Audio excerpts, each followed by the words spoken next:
episode of Double Take. Dave, I just said joined by Dash, but we're joined by Dash Talking and in Dave. the third person. Third That's person. weird. The way you feel.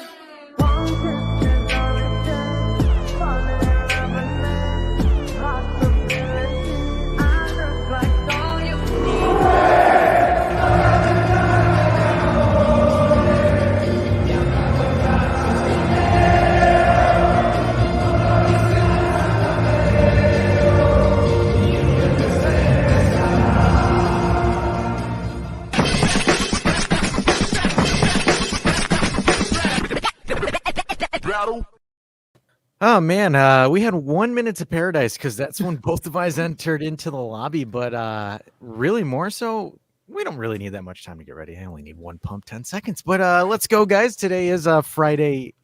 In general, Friday, almost the holiday season here. Some of you guys might be off, kicking off your holiday weekend. So if you're watching Juve and us, hey, welcome. I'm glad that my face is the first thing you see during the holiday. No, I'm kidding. But Dave and I are here to transition, which we're predicting to be a very boring Genoa game, to a more fun one. Right, Dave? Absolutely. I've officially started my Christmas holidays, or whatever holidays you guys call them, because there's all sorts of holidays happen. Lucky son of a bitch. Yeah, Lucky son of a well, bitch. you know, I don't really take any other time off the rest of the year. I did go to Italy this year, admittedly, but, you know, I like to be a big old teddy bear and hibernate amongst my hearth and puppies. Yeah. Oh, sorry. I expected more from you. But... I was sending a text. I got Jesus. distracted. To be honest with you, I had a client meeting from like 11:30 to about 1:30, roughly an hour away. I speed ran it home. So I'm like, hey, oh, by the way, guys, I need to go. I look really white. Well, no shit, I'm white, Colin. Extra like, white. What do you want me to do? I'm a Mediterranean that can't tan. Yeah, that's really bad. Honestly. Let Let me do the old filter trick here. Maybe make myself look a little less white. Maybe make myself look orange. I don't know. Hashtag no filter. Is that a thing? Does StreamYard do filters? We'll do that. I'll make myself look tanner.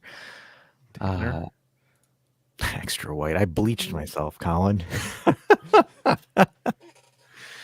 So I believe we have that. Not true. Juventino should be bored by these games, but rather scared for their lives, as always walking on a tightrope. Wow, somebody likes to live dangerously. Danger zone. Oh, you're so much pretty. Oh, why am I sharing? Yeah, why are you sharing your Fubo stream? Why? Dave, we're not trying to. I mean, it wouldn't be the first time I put a few seconds of my stream up. I know. You know what's funny? We got a copyright. We got a copyright flag for our Chiellini video for 1 fucking second. I had to delete 1 second. 1 second of that video. Yeah, it's so dumb. Holy hell. So dumb, but them's the rules, I suppose. Well, it's the rules for the people that have lots of money to make up the rules. Frankie! IGWT. Vasquez a big threat if you can repeat national team form. Defensively, very solid. Is that his Mexican bias coming out? Yeah, I mean, he's gonna have to deal with McKenny, Cambiasso, Gotti on that side. So yeah, well, he's going to get some forechecking from that Cambiasso there guy, right? He gets some forechecking in the back. And let's be honest, it doesn't matter how he performed against Costa Rica. Oh, you are a monster, and I love it. I love it. But well, it's like, look at the Canadians. Oh, we're amazing. We're stopping everyone's ass. Like, yeah, but now you're playing Croatia. Oh, wow. I just turned on Paramount Plus, and they're like, hey, new season of Halo streaming February 8th. Well, there we go. Why not kill my franchise that I used to love so dear and near to me even more? Thanks, Paramount. Love you guys. But the one thing I've learned about people of this generation, this is my old man talk, is they fuck up everything that we hold dear. They just overdo it. They over CG with it. They got Michael Bay producing these things, so it's nothing but lens flare. It's atrocious. Like, look what they did to Transformers. That was the start of it all. Even porn. They ruined porn. Did they? How did they? Dave, you'd I be. don't know. There's just so many. They really expanded the repertoire there. I don't know about that. I believe they expanded the genres, but Apparently, midget porn is a thing because everyone sees this like little midget dude, this like alien looking dude that everyone's losing their mind over. It's like, oh my god, seriously, this is a trend. That's a Thanks, thing. OnlyFans. That's a Yeah, thing. Okay. allegedly. Well, like I said, it's a big spot. The internet. It's a big place. Yeah. Of course, my wife. I have to tell her. She The wife. see Every stream, she does it. The wife. It's like, hey Dave, have a nice stream, have fun. Dave's Yeah. like, Okay, that's done. okay. Cut. She's cut off. We're good. She knows. Oh, for a second I was reading the lineups and I'm like, what the fuck is that Pensilio? And then it puts out transition later substitutions. I'm like, 352. So Sal's saying 352. Right now I got the Genoa one up, and now here is Juve, and it's on Fubo. It's 352 both ways. They're so with ESPN considering a 5-3-2 is they're putting the wing backs a little bit deeper, and that's like it's a big W. That's why we call it. It's tomatoes. It's a big head at ESPN trying to sound smart. Yeah, it's honestly tomatoes at this point. Not really that big of a deal. I would love the opportunity to dunk on Paramount, but yeah, it is what it is. It is what it is. So we should talk about it, Moretti. In for Rabiot. There was some discussion in the Discord as to whether that's a good idea or not. That's going to be interesting to see how he syncs up with play. If he syncs up with it or not. That's what I'm going to be curious to see myself. If he does it, if he doesn't. Because Rabiot is a very defensive powerhouse, and Moretti's not as aggressive as Rabiot. Just different builds of people altogether. So, allegedly, you should see some more free-flowing movement on the left. Allegedly. But we'll see. We'll see if he has it today. I hope so. He's going to have to make up for that lack of physicality with just some pretty ass moves on his defenders, I'm going to say. That or some like tasty feeds to Chiesa.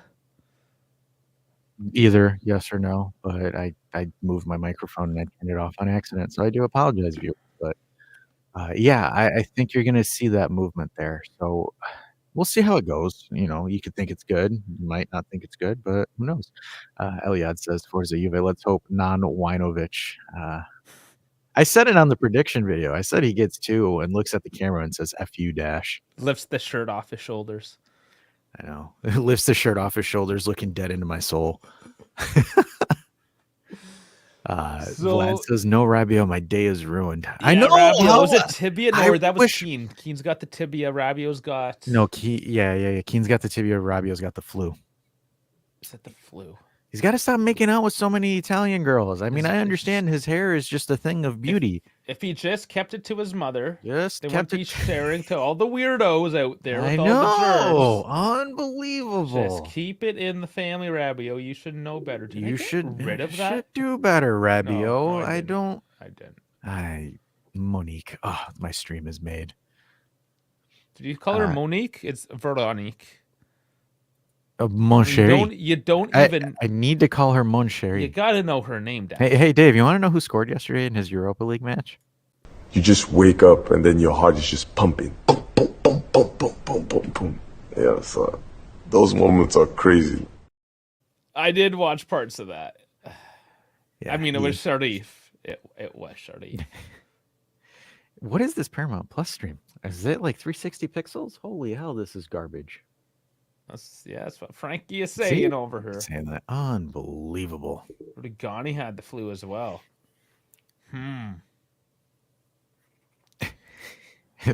Rebel Adrian slipping away from the grasp of Madame. It is not Madame, it is Mon chéri. That is what we call her around these parts. It has to be Mon chéri Veronique. Well, guys, we're just about underway here. We did go through everything in the pregame. If you didn't catch that, it's too late. You're here now, so you're here to suffer with us for 3 hours. Yeah, catch up. We're into it now. Man. Figure it out as you go along. All right, so folks, guys, NES Tecmo brings up a really good point. So if you guys want a little bit of a more authentic broadcast, try to synchronize with us, right? So yes, because I will. Let's get that ready. Why not? So sync with us at the game, and then we'll be able to kind of be live with it. And Vince says first time turning into the stream. You're talking about midget porn. I thought this was a Juve stream. It is. It's called comedic opening. Yeah, and that was like 10 minutes ago. So you must have just hopped in. But yeah, crash course on what you're gonna get here. yeah, you get Juve, but you also get like actual, fun commentary instead of, the ball moves to the right and then it's a great pass there. Fantastic play. We sometimes do that. Yeah, but welcome. Yes. So we will sync up the clock. I am the master synchronizer. So everyone just has to wait for me to react. It's all about me. And if you have Paramount Plus, good luck because you can't sync if your life depended on it. And I'm looking at you, Marco and Mateo. Tell your app to get their shit together. This is what happens when you get the apps made offshore. I know. It's not good. Not good at all. All right, let's catch up with some of this here. Let's get a W with a touch of 3 points coming from Jeff, a resident Floridian. And yes, Florida man is here. Yeah, so Vince, welcome, by the way. First time. Awesome. Question is, are we going to get someone to jump in midstream and tell us and be like, hey, stop copywriting another stream? Like, is there going to be another person that's doing a match day live stream? That was hilarious. That was a one-off. That was definitely a one-off. And Tal coming in. Awesome. We should mention representing Juve official fan club, Empire State. That's this man right here, Tal. Also a bit of a conspiracy theorist. Yes, he's a nice guy. Frankie's welcoming Vincent as well. Vlad said Frankie with the Zach Wilson energy. Oh my goodness. Corey Perry, laughing emojis. So he's part of it. He fucks with it. He knows. Guys, it's about to happen. A foggy night in Genoa. Is it foggy or is it because of all the fireworks? Yes. And we have kickoff. Do we have kickoff? Dave, No. Did you kick off yet? No. Damn it, that means you're like 5 seconds behind me. Shit. No, this is bad. This is a bad one. How far behind are you? Oh, Jesus man. Christ. There it is. I'm at 10. Holy crap, I got to pause this shit for you. Yeah, I'm at 10 seconds. Man, that's bad. It's going to be bad tonight. I start the clock at 30 seconds, just so you know, so it gives us some time to sync up properly. And that will be it. We'll it's live. It's live, guys. So you get all the delays in the world, all of them, all at once together. All right. So if you guys aren't able to sync it, please do hold on the comments of goals or anything you want to bitch about until Dave says it himself. And it works out. It actually lets you guys celebrate like wholeheartedly for a good 20 seconds. And then you'd be like, all right, yeah, I'll type something in. Enjoy it. Enjoy it, man. Yeah. Just do that because like there'll be a time where like, for example, something happens and then Dave and I will read it in the chat and we're like, fuck. Oh yeah, we scored. Oh! It's like a faked orgasm in a sense where it's just like you're not there yet. You just got to get it out of the way because it's like if we're spoiled and then it happens and we're just kind of like, oh, so game starting off a little slow here as Dash is in a different world of his own. Everybody's at 1:35. Interesting. Okay, so I'm 8 seconds. Because there's the YouTube delay as well. There's all kinds of delays. That's right. All kinds of delays, I'm in the guys. studio. That's why I forget about that. If you call your living room a studio, yeah. It's not a living room, actually. What is it? What room are you in? No, this is a room I built a room in the basement. Oh, I have a finished basement. I have a walkout basement, but it's a finished room in there. Jeez, Dave. Who makes a studio in their bedroom? What do I look like? A had been?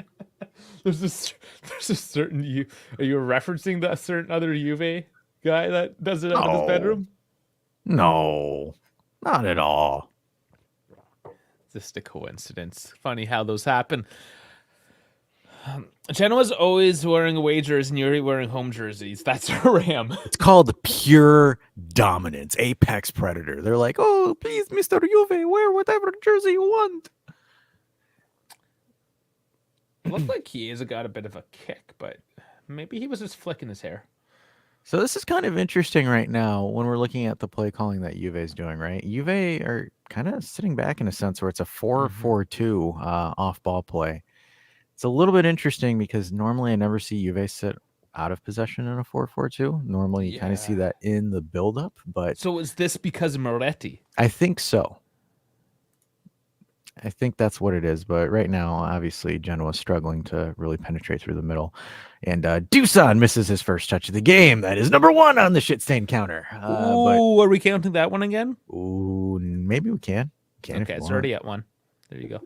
So a little bit of a whizzy ball. Dusan doesn't anticipate it, and it goes right by him right there. But more so, Juve kind of just sitting off the ball, letting Genoa get a little bit of their emotions because Genoa is a ball buster squad right now, even though they are 3 points away from the relegation zone. Is this fog or is this smoke? It's pretty consistent. It looks like fog. That's interesting. Genoa's a foggy city. I'm at 55. Jeff says be nice. We're all guys. over the place. We're all over. I know. We're not keeping track of these comments at all. Keep giving time. Okay, so are you just listening in? Is that a thing? Because if you guys want us to do specific things like call a time once in a while, just for sync thing. Because if you're just listening and you don't know what the ticker says, I get that. So yes, we can definitely do that. So right now we're at the 4:13 mark.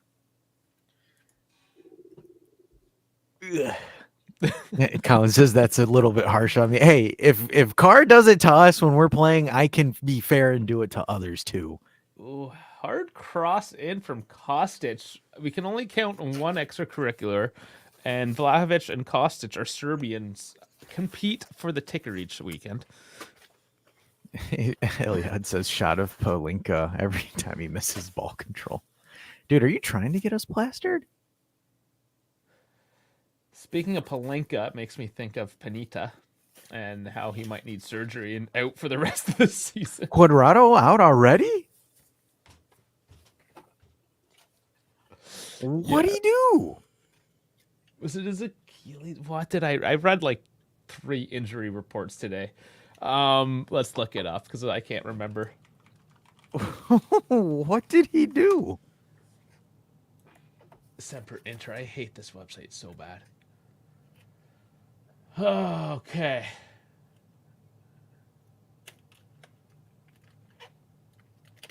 Oh my god, just tendonitis? Oh, that's surgery for tendonitis. That's just weird. That's just old man pains. That is old man pains. All right, so Genoa with the first shot of the game. It's kind of a whiz outside the box. It just goes right into Tech's tummy. Obviously, from you-know-who, Malinowski. And I think if there's a player that we need to be concerned with, it is going to be Mr. Malinowski because apparently he likes Tech for some reason. He likes shooting at Tech. He does not make worldly screamers unless he's playing against Tech.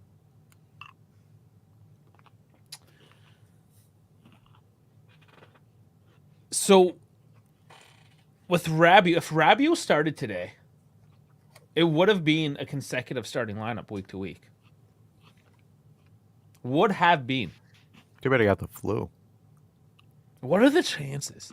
Like the stars to line up. Not that I really care about that stat. I just find it funny that it keeps on getting brought up. There's a chart. There's two coaches that have done it way more than he has. So it looks like Loca is dropping in and doing the build-up in a 4-2 back build-up formation.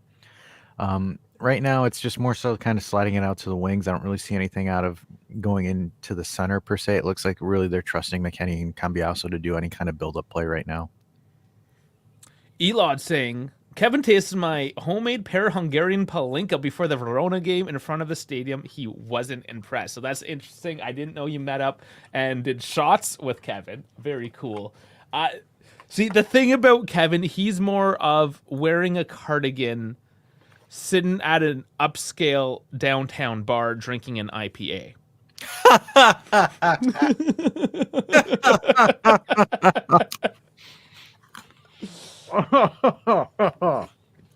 That's funny. I think he came a little hot for him. You know, he's from the Northeast. They're a little soft up that way. Them New Englanders. Colin says, how's this guy eating in a stream, dude? You do not realize how busy I've been. I need something. I can't sit here for 3 hours without a snack. Yeah, I haven't really eaten today either. I had like a piece of a cinnamon bun at the hockey game today, which, by the way, I called a hockey game today as well. So, yeah, I'm doing hockey. Screw it. I'll do it all. That's my resume. I've done F1, soccer, football, whatever, and now hockey. Dave forgot to wear his referee shirt, and he put a Juve jersey on. I should. Oh, if I wore that, it would have been so confusing. It's a corner here. Chiesa just kind of whiffs it. The dash food cam. Well put, very kind. He offered me a beer, gentlemen. Yeah, no, he is a really nice guy. Oh, yeah, super nice. I did get to meet him as well in Turin for just a few minutes for a cappuccino and a croissant. A croissant. Croissant. Croissant. Or a cornetto, if you were speaking Italian. Jesus, Frankie.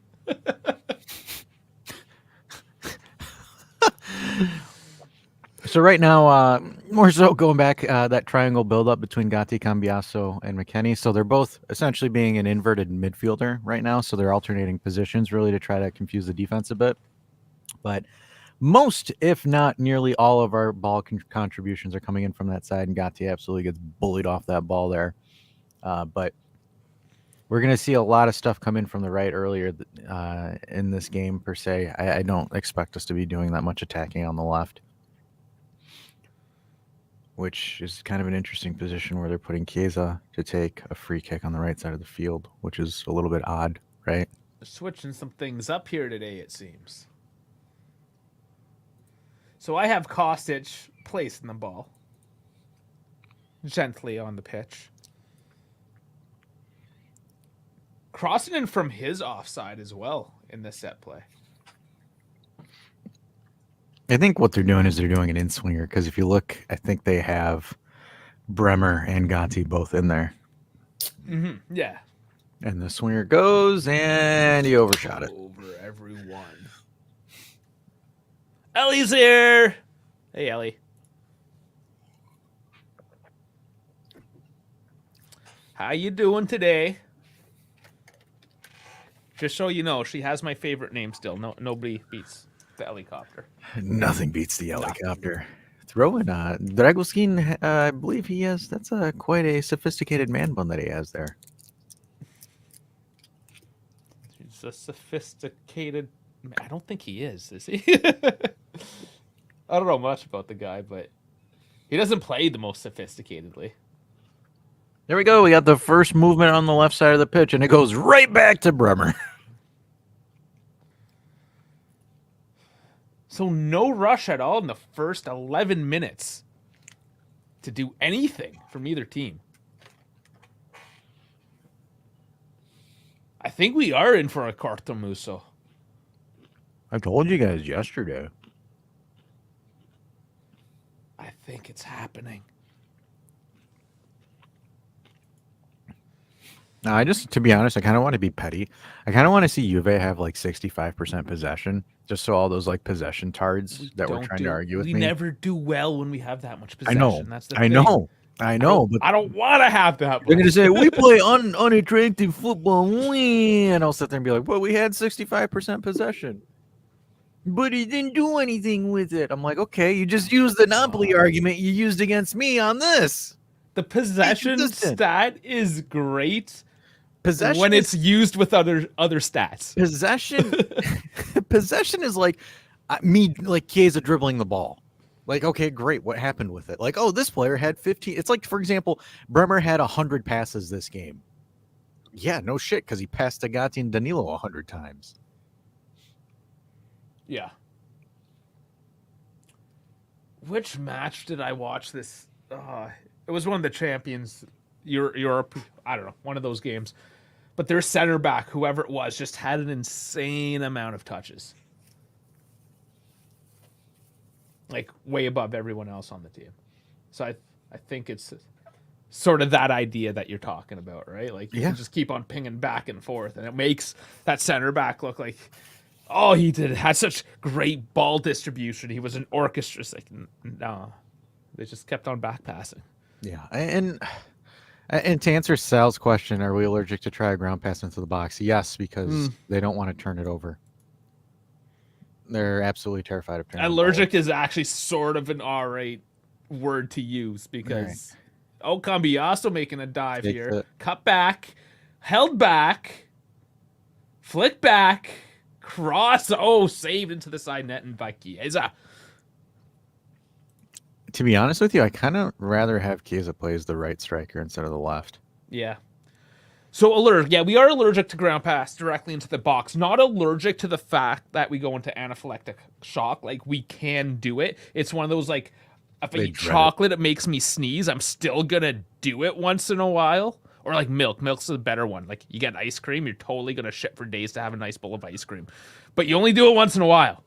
So, do you see the thing with Dusan kind of putting his hand down? I don't know if he's indicating a pass call, because like, did he not realize he had 3 center backs in front of him the way he was lined up? Like, Chiesa's going to take that shot, and he's over a pass like that any single day of the week. We got frustrated dad here. It looks like we are attracting even more boomers. The demographic expands. Let's go, Dad channel, Dad channel. Frankie says Harry Maguire is the best center back to ever exist in the Premier League. He says that with much jest. Will Weah come in today? Good day for an American. Maybe, Palazzo. Yeah. He apparently was training if he needs to. I wonder where he would play. He would be coming off for. Is he a wingback, or do we put him up at top?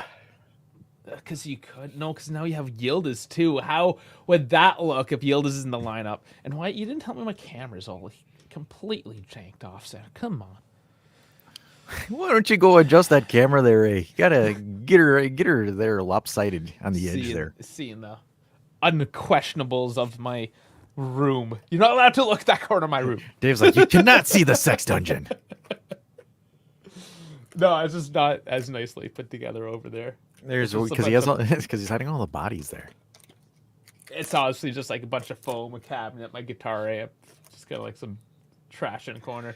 Cross in Genoa, and it gets headed out for a corner. Dragusin tried to win Frankie, the header there. You're lactose, so dairy fucks you up. Yeah, but if you had like the most beautiful bowl of gelato given to you, you're game, right? You deal with it. It's worth it. But you don't do it every day.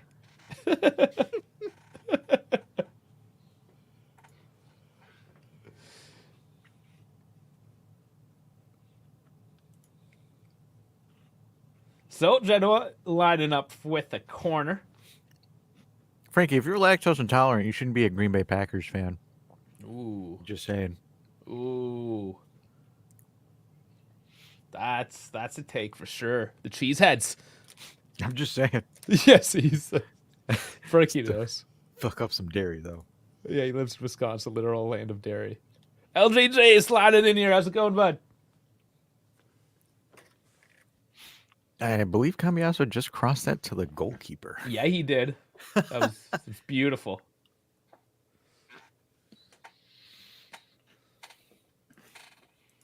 Frank is like, do you even know how much cheese I eat?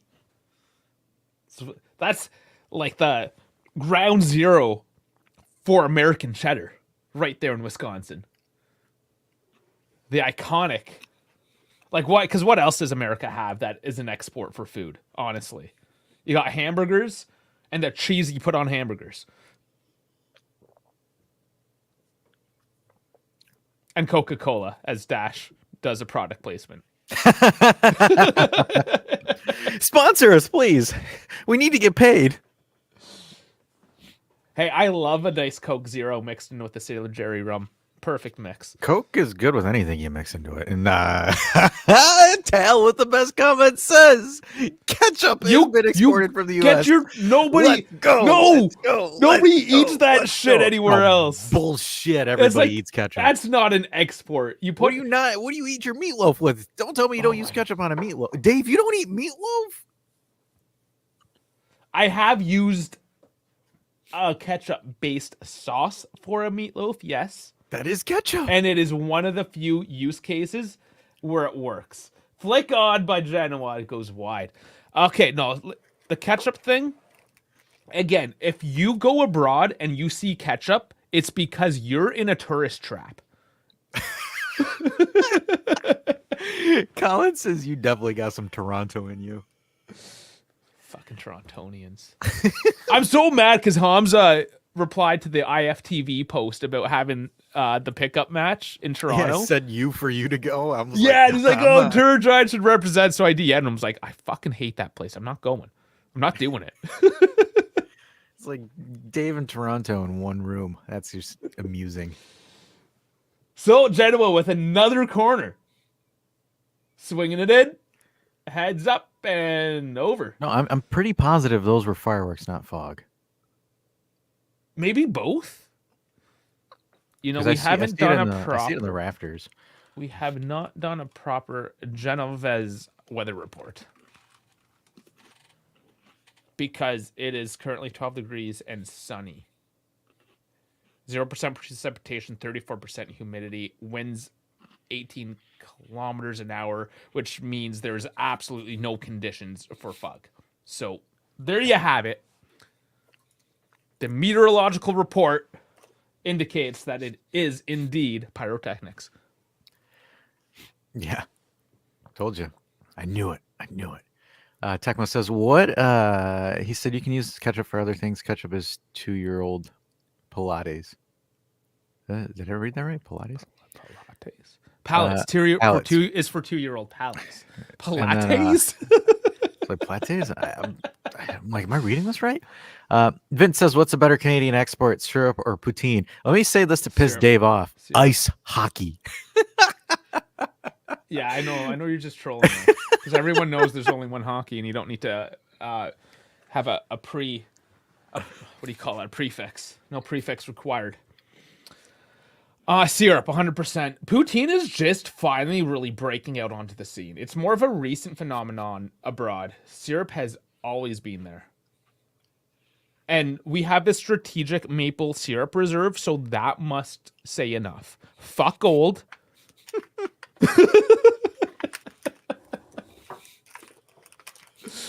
Yeah, no, I'm not even making that up. It's a thing.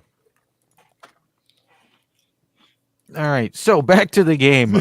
Even though it's difficult to cover it because absolutely nothing besides Cambiasso is happening during this match.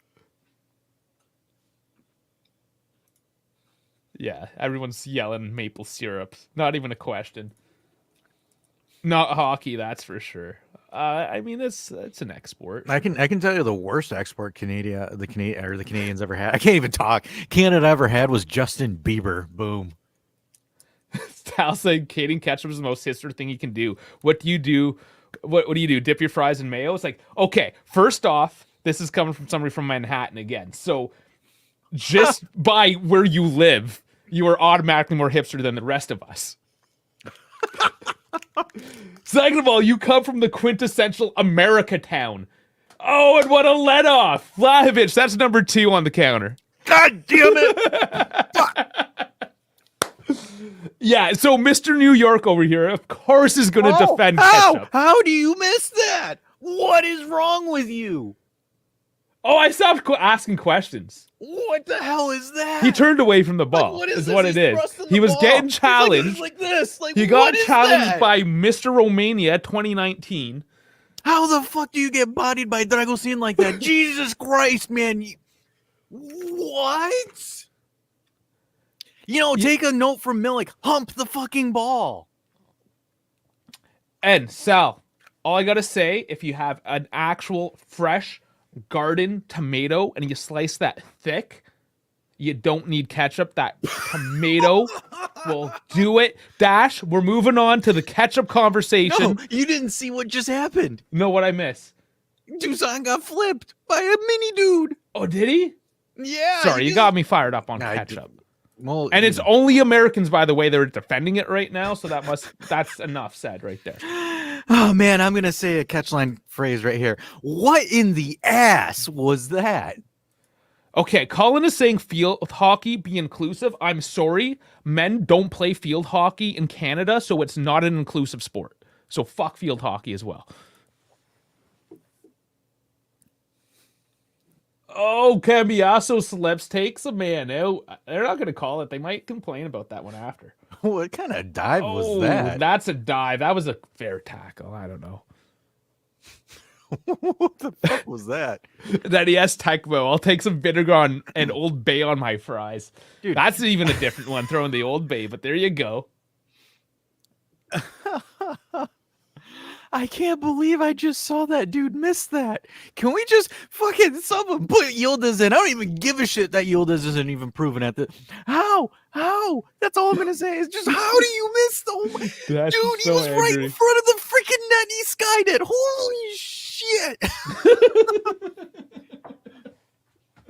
I thought Fernando Torres at Chelsea was dog shit. No, this absolutely trumps it. See, you're just here yelling at Vlahovic. I'm here yelling at Americans for liking ketchup. I think mine's a lot more important. Well, immediately important, but on the grand scale of socioeconomics, the it's still pretty lives. Chiesa, though, he gets bodied off deep. No, he doesn't even get the throw. Did he? He just like taps the ref in the back. My stream's dead, everyone. The stream is dead. Thank you, Fubo TV. Yeah, they probably crashed because even Fubo couldn't understand that. Cannot compute. Canada loves ketchup except hipster Toronto. No, I don't know about that. Oh gosh, welcome to our YouTube channel where we talk about Dusan missing and ketchup. Like Toronto's hipster, sure, but like they're dumb enough in Toronto to eat ketchup as well. Let's not kid ourselves. So I am back online, by the way, and a few seconds ahead. So that was interesting. They had Kostic holding up the back line in a set piece situation. It was Kostic and Bremer. Or no, Kostic and Danilo. You put the two slowest guys. If you get counterattacked, you are absolutely just getting screwed in that case. Makes no sense to me right there. Oh my God, McKinney. Nutmeg was filthy. So I'm resyncing the time right now, everyone. Dusan gets bited off by the Dragusin again. Okay, 25 minutes, 20 seconds. Whistle. What happened there? Offside. Offside. You got offsides, bro. Offsides there, bud. You got to do a skit on Dusan, like a Shotzi skit. Hey, yo, Shotzi, why don't you go over there and tell your mother to just go fuck on off? I love how we got like just the left field. Like, so we have vinegar and Old Bay. Now we have chipotle sauce. Dipping it in chipotle. For a second, yeah, and Vancouver's 100% more hipster. For a second, when he said Trump's ketchup, I thought he meant like there's a Trump branded ketchup. I would have been impressed. I would have been like, really? He's got stocks, man. He's got stocks and Heinz. My ketchup is the best ketchup on the market. Oh, and what happened there? Man down. No, that's not a pen. Is that a pen? I don't think so. That can't be a pen. No, I don't think so. Elon saying, Dusan, the fuck? Worse than ketchup on pizza. That's like pineapples on pizza with that play there. You're like, no, that's 100% a pen. No, No, wait, no. Did he get the ball at all? Ooh. No, he didn't touch the ball. I think that's a penalty. That is a pen. That's a pretty clear penalty. Though I do believe Chiesa absolutely sold it, but it is a pen. Of course he sold it. I'm just saying. Oh, man, people are just hating on Vancouver now. Never mind Toronto. Vancouver, watch out. We're coming after you. Who's taking it? We got to see who's taking it. Chiesa. Chiesa should take his own. Yeah, I think Chiesa's taking it. Okay, guys. Put the ketchup away. We'll take it out in a sec. Don't worry. It's taking too damn long. It ruined my drum roll. Fuck. Damn it. Don't blame him. You should blame your shitty drumming. No, this referee's like, hey, no, move. Don't cross the line. It's okay. Good. Okay. Let's do it. Oh, WF means weak foot Dave. Oh, sorry. All right. There it is. It's it. Booyah. See, look at that. Look at that. You see, look at the stride. Look at the way that he takes that one. And look at the way that Dusan takes his. Dusan, go bye-bye. We sub him for Yildiz. Put in Yildiz at this point. I scared my cat. It don't matter. She'll forgive me. It's 1-0. Colin says it better not be 65 minutes of sitting back now. Oh, come on. Relax. That's what we're here for. That's what I'm here for. I can launch my comedy career if we sit for 65 minutes. Fuck you, Bean. I got an invested interest in that. This is free time right now. Yeah, it's free time. I can say as much shit as I want. It's all bonus. So he steps up calmly, just tucks it on the left. That is how you take a penalty. That is how you take one. Pretty routine. Yep. Nice and smooth, concise movement. No hesitation, no slowdown. You walk through, he runs through it and blasts it. NES Tecmo saying, I think the rule should be the person fouled should be the one taking the penalty. Dude, I kind of agree. The kid just kissed Dusan on the forehead. Dude, there's lots of man love with this club. Hey, this is why they're doing so well. Oh, nice steal there. McKenny was stripped. So, okay, simmer down over there, man. Wait till after. Who? You. For what? Getting all hot and bothered. Is that key? Is it down now? I think so. Come on. Yeah, hit in the ass. Come on, guys. Well, since we're waiting for Chiesa to cry it out for a little bit, you may as well take this opportunity to like and subscribe to the video if you haven't already.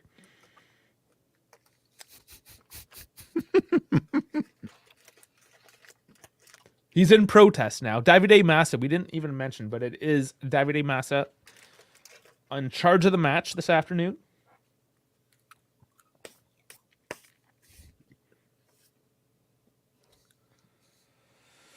So, solid half hour done now. Took the penalty. Does Genoa open up, or do they play just trash relegation ball and try to lose by? Oh, that was filthy. Gatti, stop it. Bad Gatti. They figured it out. They had a bit of miscommunication. The ball rolled out there in the danger zone, but Genoa only really had one guy to... Gatti hesitated. He's looking at he's like, should I get that? Tech's like, no. They do concede the corner, though, which... not the greatest. Gatti, come on, man. Gatti almost had a lapse of concentration there. Gatti. Good little header. Colin saying 16 watching, only 3 likes. Actually, there's way more. Y'all just left. It's because we stopped talking about ketchup.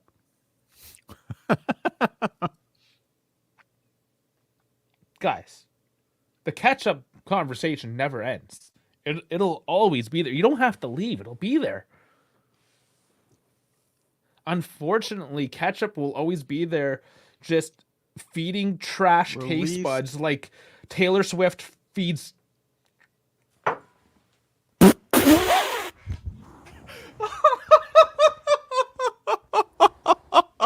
Oh my. Oh my.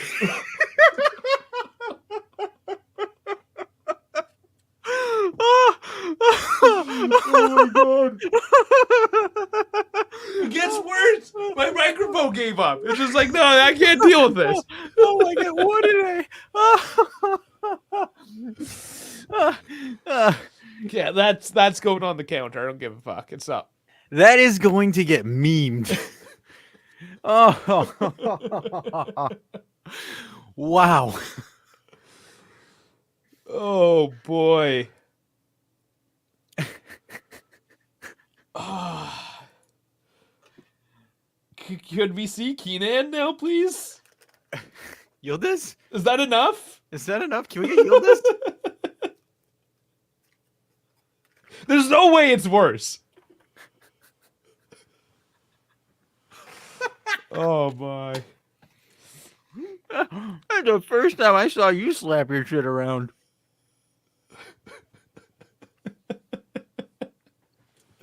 Oh, this is unreal. All right, shake it off. Shake it off. Fuck, man. If that's what 85 million is worth, I should be worth twice that.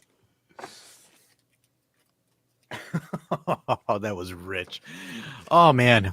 I didn't expect to laugh this hard in the first 30 minutes. No. You got to save some of this for later. Nice little dink to the left. Volleyed it hard over to Kostic. Bit of a step over. Low cross. Doesn't find his mark. That's actually a good cross, though. Yeah, just nobody. At the destination. Boyan says, dude, you can't make this shit up anymore. I believe we've been on this train for the last 6 months. Nobody believed us. Everybody thought Dave and I were mad lads. This is why I prefer fact over fiction, because the shit that happens in real life, like when they say you can't make this shit up, it means like reality is insane. Hey, this is happening, everyone. Old eyes see things differently. Danila doing well to chest that ball down. Took right in the box. Right in the tit.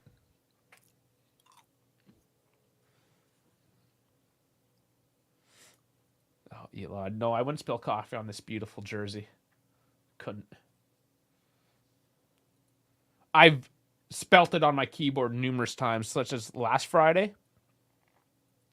Yeah, my shift key didn't work well for a week. I know.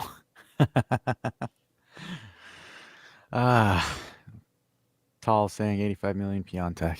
Yeah. I said that during the summer. I'm so happy. You shouldn't be happy. You should be sad. I'm very sad. Genoa marked in the box. They sail one over the bar on that tight corner. Their numbers are stacking up on corners now, too. This is something we do, isn't it? We like to give teams corners. Damn, Dragocin is just coming out with a vengeance. Like, he's pissed. Yeah, he's got some. Holy shit, he yanked Gatti. Damn, I didn't realize Dragocin was that physical. He is. That was part of his issue, is that he was too unruly, in a sense. Because Dragocin essentially set Gatti away from that edge. Oh, they only have 3 corners short, too. Thought they had a little more. Oh, wow. McKennie's playing almost like a center mid, like a dead-ass center. He's playing like a 10. Yeah, there you go. Oh, nice little. There you go. Nice... There you go. Oh, look at it. Ah. Not quite. Not quite. Cambiasso just didn't, yeah. Yeah, Dragocin's going to be sold for a lot of money, and that's going to be a huge missed opportunity for us to cash in because we sold him to Genoa for dirt cheap. Thanks, Dusan. Because we had to sell him so we could get some capital gains. And we were also stacked with center backs at the time. I think we still had Chiellini and Bonucci that year. I think we sold him this summer. Or was it last summer? There was a loan. It was an official. Yeah, it was a loan, and then I purchased. Yeah. So maybe I'm wrong with Chiellini, but Bonucci was definitely still around. There just wasn't any space, and I think the writing was on the wall with him in the sense that he's a good defender, but he's not a Juve defender. That's the way I feel about it. He's like a Demiral, honestly. Yes, yeah, similar to that, which is another very similar situation. Except I think when he tore his ACL, he absolutely lost it. Yes, and that was the Olympico. The old ACL terror. That was the Olympico as well, eh? Yeah. Jeez. The Olympico has ruined more Juve player careers than I think any other team. Wild. I think Juve have had the most ACL injuries at the Olympico. All right. So, again, more so what I'm seeing here is I don't really see that much attacking coming out of the left. They're de facto going right. They're trying to have McKennie, Gatti, and Cambiasso try to mix things up because, this is interesting. So McKennie's playing as a center back and Gatti's playing as a right wing back right now. Like that, I got to give props because the tactical flexibility in that is actually pretty damn good. If your 3 players can cycle through positions like that, that to me confuses the opposition so much that they don't know what to expect. If our left side could do that too, this would probably be one of the more free-flowing counterattacking teams I've ever seen. The problem is our left side is kind of dog shit in regards to doing that. It's not that good. Moretti, has he done anything? I don't think he's really featured that much in this game. Because that's the issue, right? Because a lot of people are saying put Cambiasso as a left wing back and McKennie as a right and bench Kostic, right? But you have to sacrifice that buildup on the right if you do that, because it won't make sense to do that. So currently, I shouldn't say our lowest rated players, because we'll touch on it. But Kostic and Moretti are both at a 6.2. The only two that are worse right now are Tech, because he hasn't done a thing, and Vlahovic, because he just tripped himself again. I'm putting 4 up for that one.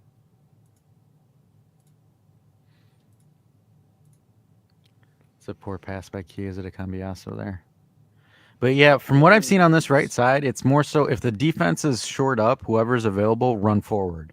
So that's either Cambiasso, Gatti, or McKennie. I actually really like how our right side lines up. And then Bones Locatelli has arrived. Bones is here. Yeah, but I think Locatelli does a nice job cleaning the ball up on the edge between those three. Locatelli just needs to administrate any loose balls, but I got to give props to whoever schemed that, because that's actually a really good scheme. Mana, Magnelli, Allegri, Papadelli, just make them. Fettuccine, Linguini. And McKennie takes it right on the tit for a Genoa throw-in. Colin's agreeing with you. Accept it for when it does happen, the rare occurrence.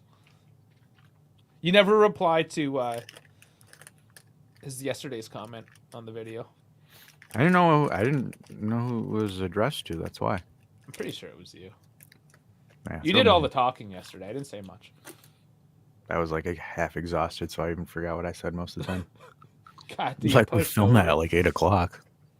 Yeah, it's one of her later times. I was falling asleep in place. Oh, man.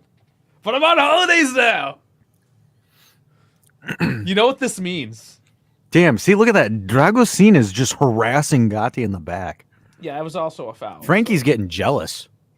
Frankie's like, I can only do those kind of back shots.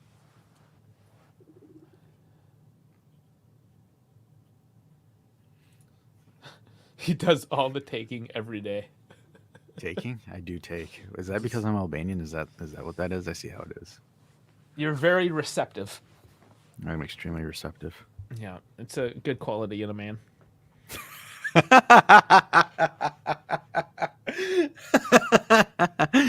Oh, there's Shotzi. You're a pain in the ass there. Yeah, Dragocin's like, you kept Gatti over me? I would take Gatti.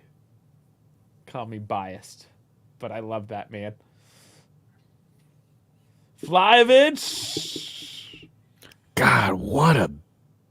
That wasn't quite bad enough for the counter. I won't do it this time. No, it wasn't, but it's just like, he's like, oh. It's like a fucking bird. He doesn't hold up play. He just like leans back until he falls. And then he's like, foul, because they aren't putting their weight up against me.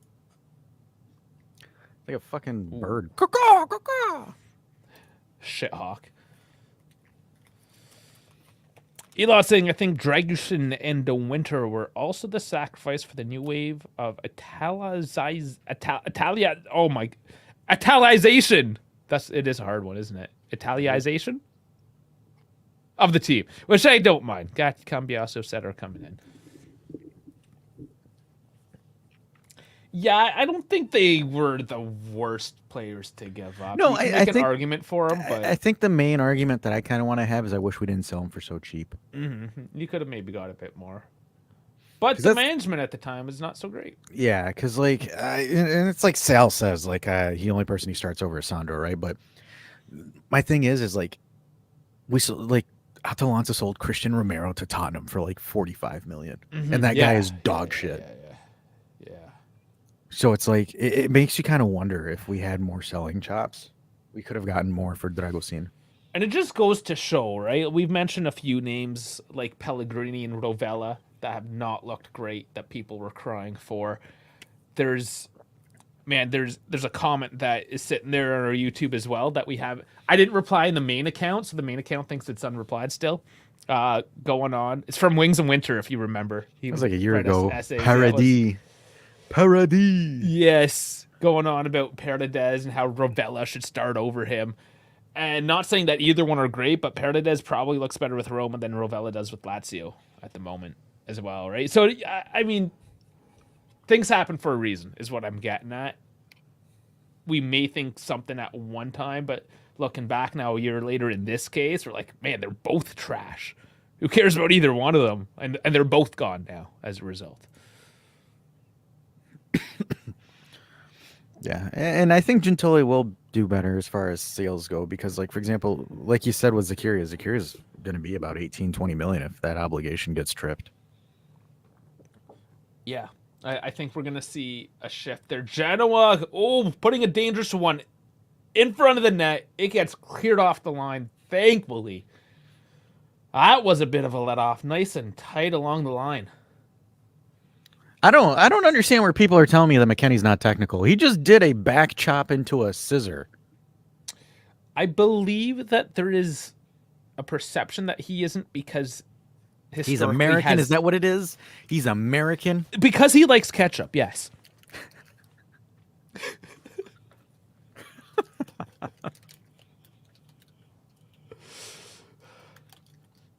And that's the end of our analysis on that one. Because he likes Why does Dusan suck? Because he likes ketchup and he puts mayo in his coffee. Mayo in his coffee? Yeah, Dusan looks like a guy that puts mayo in his coffee. Is that a thing? Mm-hmm. Please. Really? Mayo in coffee. Oh, Sal says McKennie likes ranch on his pizza. You know, that's here. Oh, ranch is the worst. So here's this, guys. Absolute worst. So my family's restaurant. You know how many people have ordered pizzas, like BLT pizzas with ranch as the sauce on the pizza? I just scoff at those people. Ranch has no place in society. It is worse than ketchup. And I looked it up. Ranch was made from some dude in Alaska that basically ran a workers' camp and needed some cheap sauce to put on his trash food to feed his workers. That's the story. Yeah, I looked it up. That's the story. According to Wikipedia, anyways. Wait. Nope, never mind. Now, my real question is, I'm calling saying blue cheese or fuck off. If you're talking about like the real deal blue cheese, 100%. Real deal is killer. I get that it's not for everyone. It is a bit of a taste. But that being said, what the fuck is the point of ranch when you have Caesar salad dressing? I think Caesar, well, like, for example, ranch, if you make it correctly, it can be decent, right? If you go with like the buttermilk and sour cream with a ranch powder mix, I think that makes it better. And that's a good point because I was actually going to try to make my own, and I was going to be like, okay, maybe it's just the store stuff that is that horrible. And if I actually put real ingredients store ranch, look, just so you guys know at home, buttermilk ranch is the better ranch. If you get anything that's not buttermilk ranch, you're in for some trouble. At that point, just get Caesar or Italian. Yeah, Elon saying Dave educating. I'm learning sauce history today. It's like I'll teach you about the sauce. Yeah, I'll teach you. And then if you guys ever want decent barbecue sauce, take Open Pit, take Baby Ray's, mix them together. Sweet Baby Ray's is nothing but like high fructose corn syrup. It's delicious. I know. That's why you don't have it by corn itself. Syrup. That's why you don't have it by itself. I see people just pull out a plop of Baby Ray's by themselves, and I'm like, do you not mix it with anything? All right, half is over. Ending on barbecue sauce. All right, so we should have been up 2-0, and then we should have subbed in the youths. And thanks, Dusan. Thanks for not getting us an opportunity to sub in Yildiz. So if Yildiz doesn't play today, it is Dusan's fault.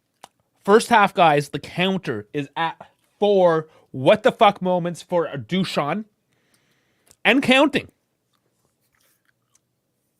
That last one was really bad. Like he just done on the ground. It was like he was on ice. You know when you like try to teach a kid to skate for the first time and it's like nothing but falling on your ass? That was Dusan. Like a deer that was just first born, a doe. And yes, real Caesar, that's the other thing. Real Caesar has anchovies in it, and that like really puts the pungency up into it. Cambiaso's great. Dog walking time, yes. Yeah, get them all calmed down for the call-in show so they're not barking around, 5. 5 what? I think that's what he's 5. The count's at 5? Yeah. Well, which one did I miss then? It said the last one's a 2-pointer. Is that a bit disingenuous, he though? He slips, and then he also kicks it into his own ass. Chat, what do you say? 4 or 5? I'll let you decide.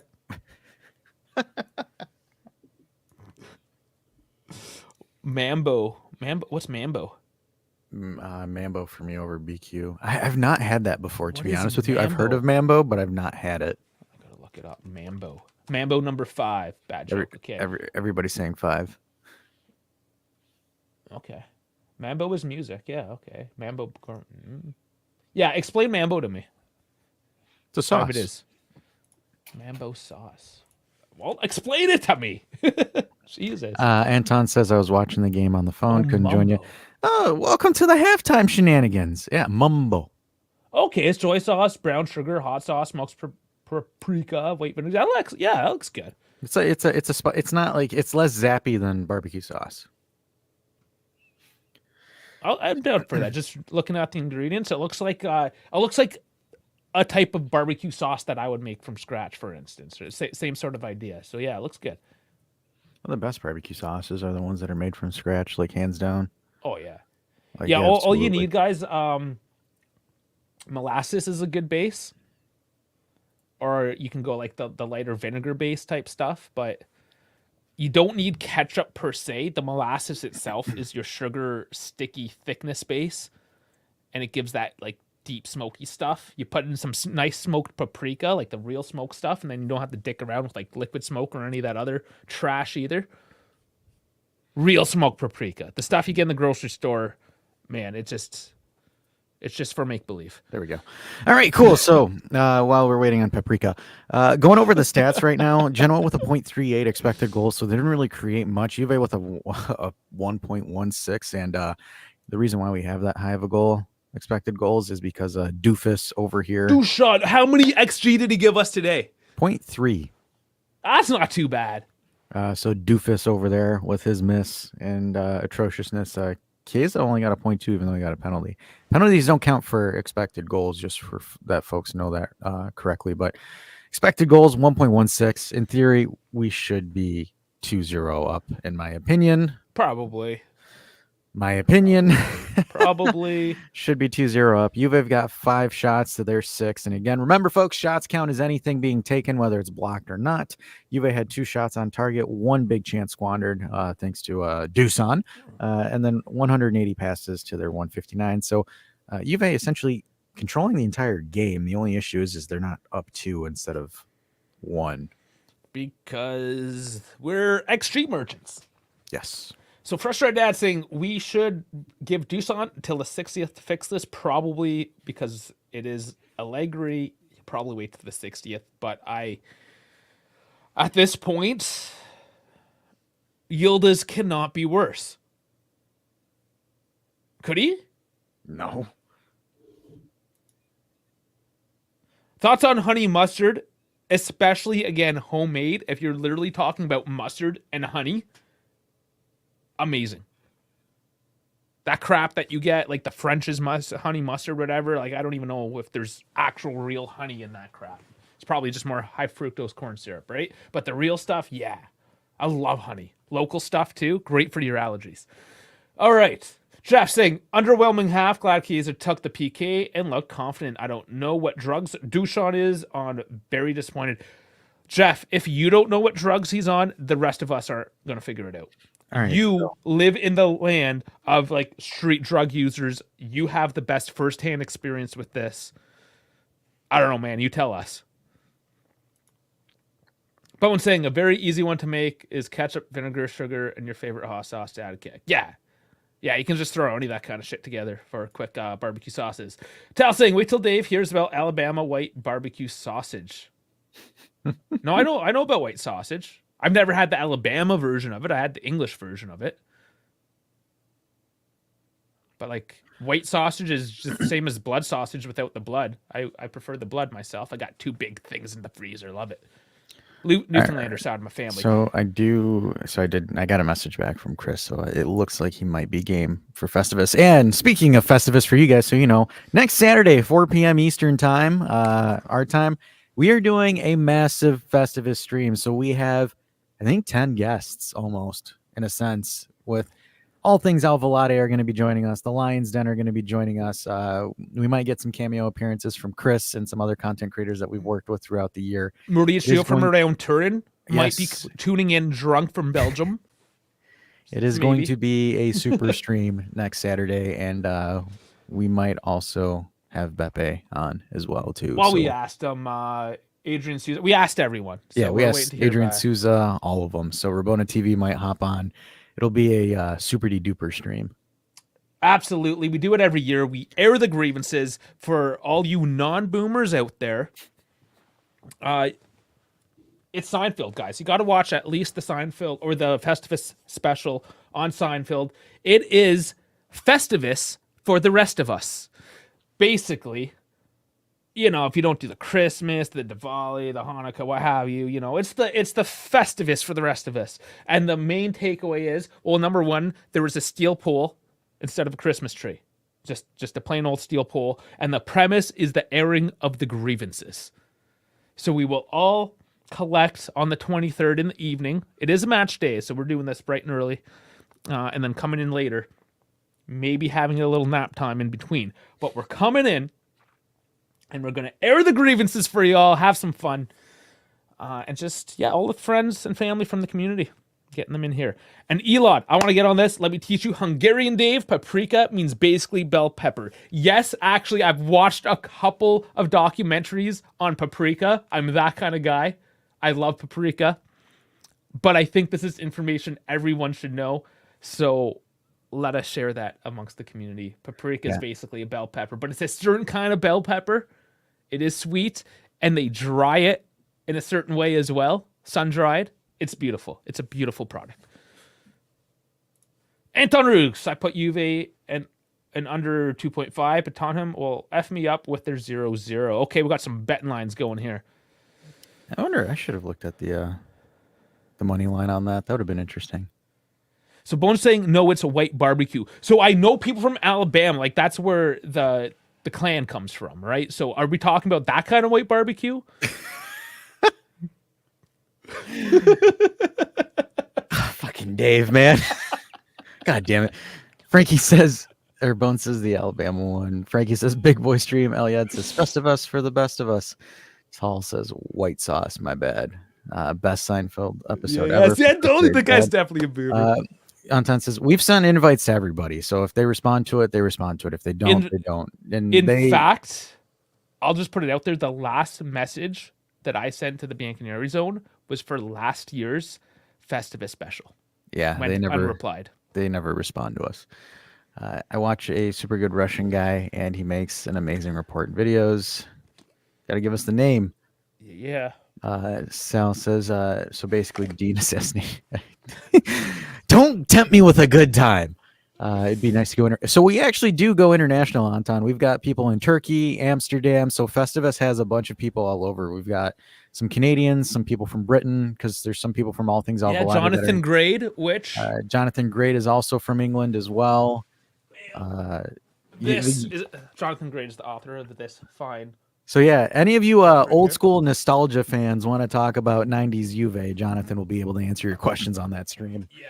So we've got people from all over the world that are being guests in the Festivus stream. So you're going to get a diverse cast of people. So you don't have to listen to me talk all the time. Mm-hmm. And if Maurizio shows up, that's Italy. He counts for Italy, coming in from Belgium. That's kind of double whammy. And I mean, a little jealous. Drinking beer in Belgium, there is no better place in the world to be drinking beer than Belgium. Bone says, what about Sam? He's got an open mic that night. Yes, yeah, he's doing open mic. Yeah. I'm going to try to get him to do like a little reel for us, maybe a minute message or so. See what he does. But guys, Sam, we're working on finding a way to get Sam to essentially feature in some of these tinfoil hat shows. choking. He loves the concept and he loves the idea. It's just his schedule right now because he's trying to do stand-up. He's grinding it out, man. Stand-up comedians have a rough time. Comic guest coming in. What's going on? The funny guy. It's a type of Alabama boy that has a mom and an aunt at the same time. Plus, West Virginia is the Florida of the Appalachian.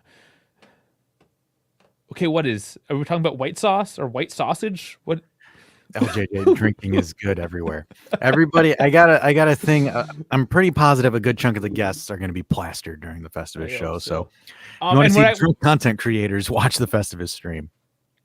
Oh, it's fun. It's fun. And the reason why I say Belgium's the best place to drink beer is because that country has the most breweries per capita in the world. Not to mention, some of those breweries are phenomenal. And if you're talking about the Trappist monks, I don't know if you've ever had a Trappist beer. Oh my Jesus. Oh my Jesus. And they're praying to Jesus while they make this stuff.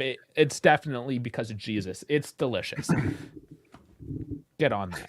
Belgian beer. Not the first time you choke. I know. I kind of suck at FIFA clubs when I'm using a different build. Okay, I gotta do my boomer break here real quick for the half. You just kind of book and go. You know that, buddy. You're just like, all right, cool. I got to go take a shit. I'm running out of time. Okay, just go. Fine. God damn. All right, so you have me for the next before I blow your eardrums out. Let me adjust this real quick. So, second half, I believe we want to see Yildiz come in. I don't know when he's coming in, but I believe any moment will be well because of the performance that we saw from Mr. Vlahovic in the first 45 has been absolutely atrocious. So I'd like to see Yildiz go, but the issue is I think we're not going to get anything past the 60th minute as far as substitutions go. LJJ says they're known for their beers. Frankie says Trappist has great beers. Jeff says, who wants to travel to Belgium with me? Followed up by Yusuf. Trappist, Rochefort, 10 down, 10 hands down, best beer. Oh, that's 10. I gotcha. Hands down. I have not seen Trappist Rochefort before. It's probably because I'm in the U.S. We don't have good beer. The only beer we have is Budweiser, Bud Light, and Miller Lite. Absolute piss water. Sal says never met a Belgian until I went to Italy. Italy versus Belgium in the game in Lyon during the 16 Euros. Very nice people. All they did was get hammered. Turtlehead poking. No, number one. Frankie says, I used to abuse myself with beers from different countries when I worked in a liquor store. Bone says, I know Allegri will be at it the 80th. And then Vlad says, Milik is the Vlahovic sub. Yildiz cannot play as a 9. I know, but let people dream. let them have some hope. So then when they see the number 17, they lose their shits. And we get to laugh at it. So I'm going to be a little bit devious with this one. NES Tecmo says, for beer, go local. A good natty babo on tap with a bushel of crabs is some good eating. So are you a crab legs guy? And Vlad says, Milik will come on 100%. He has the perfect sub when you have the lead. That's going to piss off a lot of Yildiz fans, and that's going to make Yildiz leave.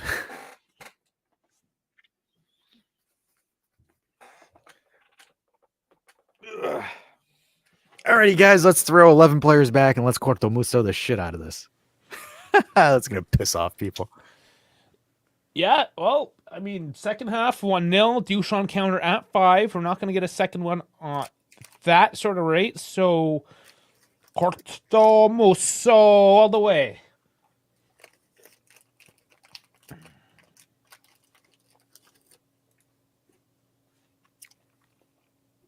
Frankie's saying we surprisingly have a lot of different beer from different countries here in Wisconsin. Frankie, it's not surprising. You live in the Midwest. There's nothing better to do than get drunk. What's that link for? You asked for the Russian shit. So there's the Russian shit. Oh, I thought he was going to give us a channel name and we could just look at it. It's going to be a pain in the ass to type it all because we can't copy and paste it here. Oh, you can go to YouTube itself. Yeah, that's fair. I just don't feel like working. Where is it? Oh, it doesn't actually show up on the YouTube because it hides URLs. So, I mean, that's the best we can do, unfortunately. Okay, we're gonna get kickoff here in just a minute. Second. Not there. I'm at 40. Oh, damn! I gotta resync. Gosh, damn it. Louisiana crawfish. Come on, let's go. I haven't had the Oh, opportunity. wow. My wife has been down there and she said it was amazing. I am yet to go down there and try their amazing food. Vlad says sometimes I watch sometimes I watch Russian stream. They have good commentators. That hurts my feelings. I thought you were day one, Vlad. That hurts. That hurts. Anton Russi, you guys for champagne win toast. Oh yeah, because he has to watch it on his phone. Oh Dave, yes, of course. Where are you at for it? Oh, I waited too long. I didn't realize you're already that far ahead. Keep up, man. That's what she said. Yeah, I went up ahead when my stream restarted there in the first half. I gotta do like these like fancy clicks, and then Vlad says, "I'm a pirate." As long as you don't, decide to go and become the king of the pirates, or go for raft tail. Actually, Skull and Bones free weekend beta test. Speaking of pirates, I'm gonna try to play that this weekend. I like a good pirate game. Pirating Serie A games gives me personal satisfaction. Sal's partial to Italian beers, to be honest. Give me a Peroni or Moretti any day of the week. Really? Peroni's trash. I do not like Peroni. Moretti's not bad. But Peroni is... I'm going to have to disagree on the Peroni at the very least. Moretti I'll drink. It's actually a pretty decent beer for like a mass-produced beer.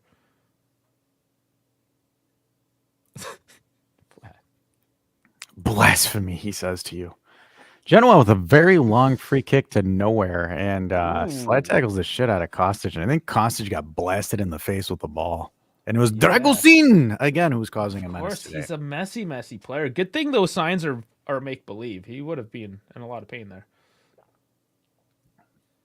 He still hit it. His back hit it.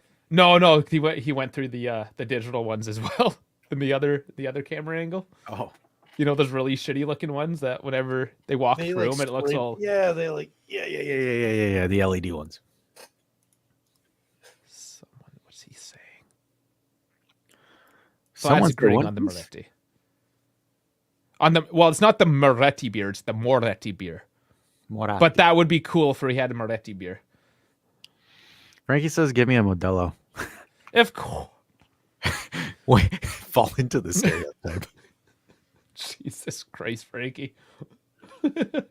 You work at a liquor store too. There's so many to have. Oh no! I thought there was a hand on the play there. But Genoa throw one into the box. It bounces around and they get one on a volley. It's a lot of fucking ball handling there. Wow. And that kind of came out of Goodmanson. That's a little bit wild there. I need a replay. Show me a replay, damn it.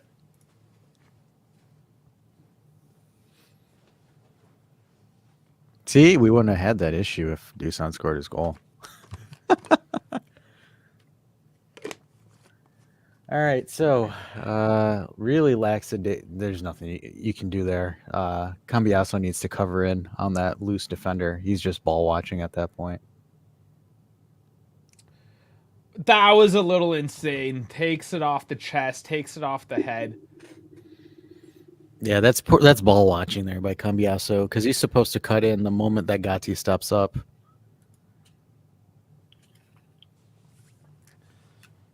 It was, though, Bones. That was wild ball control. Well, at least the good news is we're not sitting back for 60 minutes. I was ready to talk about ketchup for a good hour. Frankie saying, and that's why Educan, who started that, and he just came in. Okay, yeah, Educan started that, and he's the one that came off the bench. Came off the bench and did that, yeah. Mm-hmm. Oh, man. Interesting. Yeah, Dushan. Look worried. Your job should be on the frickin' line right now. You shouldn't even have a job.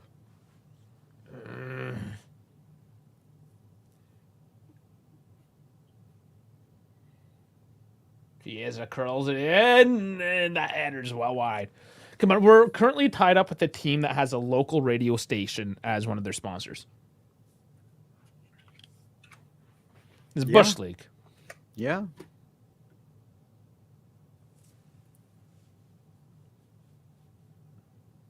That did look like it came off his arm a little bit. That kind of. He lifted his arm up too. I'm surprised they didn't at least give that a look. I know. I'm not saying it was 100% because I'm not getting the slow-mo angles and all that, but slow-mo makes it look worse than what it actually is. No, I'm not in the VAR room is what I'm saying, right? But there's something there. Oh, great interception by Chiesa and absolutely squandered it. Again, just cuts into the play. Chiesa pressures up high. Pulled a fucking Berardi right there against Macedonia. Into a good win, though, in the midfield. But we slow it down. Kostic takes control. God damn it. I don't understand why Chiesa took so damn long to shoot that. Hold on. Was that 6 for Chiesa? Because this is just the Dusan count. No, Dusan. Getting frustrated, Dad, saying big time. Like, how is that not an arm? So he thinks there might be something there. Yeah, I'm surprised it wasn't warranted a look. And that's what I'm saying. For what they have called in the past couple years, it's like, why not even look in this situation? Chiesa cutting in, though. He's getting hauled around, gets a pass off. Vlahovic back heels it to no one. Even Colin says all you need is that R1 shot. They remember Colin. The new patch notes they nerfed Finesse Plus. That's why Chiesa didn't shoot it off rip. His Finesse Plus was nerfed. Oh, right. He never had Finesse Plus. 7? Are we at 7 for what? Yeah, you just missed it. He had that weird little back heel, whatever the hell that was. Are we counting that? We're counting that one. Okay, all right. The fans want to count it. We count it. Okay.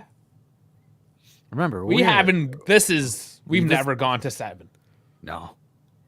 Let the viewers, we let you guys dictate it. As frustrating as I may get, I'll let you guys do it. All right. They gave Chiesa a rapid in game. Out to Cambiasso. Launches it across, headed way out of there. A little bit of a dummy there by Miretti to win it. Chiesa still has it. Chiesa kind of does a ping between Loca, Cambiasso, all the day in the world to send it across, but delays it. Sends it to the goalie, and Dusan in the wrong place again. Closer. Gatti moving up, gets tripped, gets a free kick in a danger spot. Tecmo is just going hard. He's like 9. Where was 8? That is a handball. Holy shit, that's a handball. Holy fuck, if they don't look that's a handball. The dude stuck his hand out. No. Hey, VAR's got to look at that. Okay, so I missed that because I was looking at the chat. That is wild that VAR does not look at. No way. But if this is 2 in a row, not even taking a look. No way. I think he has to at this point. They got to be screaming. You got to be kidding me. The dude was like this. That has to get looked. He's using the spray. He's not even considering it at that point. Okay, so that angle, I don't know. It even looked like Dusan's arm might have even touched it. No, his essentially that was going to go straight into the goalkeeper if he didn't. Wow. That not getting reviewed is insane. So that's 2 controversial calls in the box. Moretti's down. Whistle's called. Malinowski protesting. That's crazy. Oh, wow. Malinowski elbows Moretti in the back of the head. That's cardable. Yeah, see, I don't understand why Chiesa tried dribbling there. Good save. He got his arm up, though. I mean, yeah, because he knew he was going to dribble. And then Kostic's ass put that guy onside. That's nuts.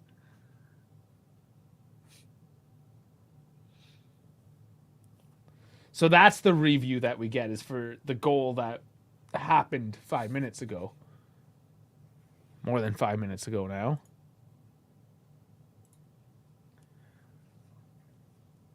Wow. Either I missed this angle clearly, but how is that handball not being looked at? Yeah, that's what he's saying. They're looking at the offside on the goal. They should be looking at the arm. Either one of them. He said, Anthony, if Milik comes on, we lose. Brother, with all due respect, we're not looking too good with the other guy that's currently on. Yeah, Like- I don't think that's going to be the determining factor. Like, we're not doing quite well. Like, if you guys rate Milik a 0, Dusan's like a -5 right now. No, it's Davide Massa. Nobody likes this guy.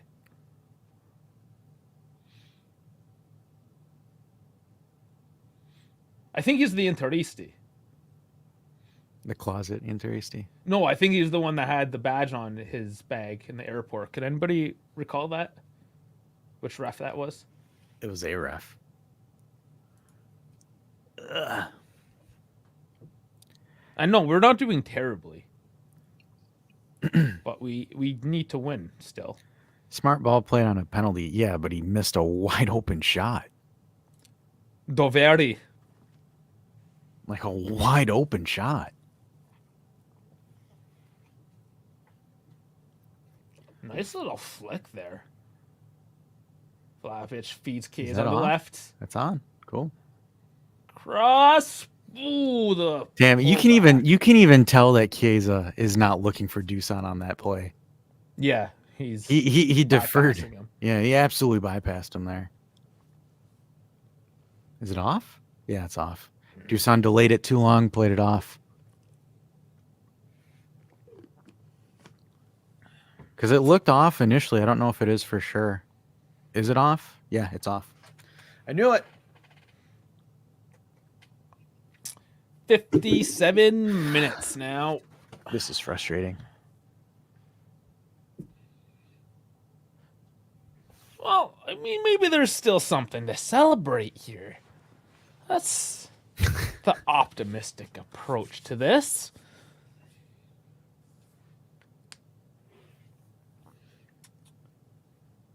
Yushin, and that's another reason why he's not on our team. He kicks it straight out of play. He's like, I need to hit the money line.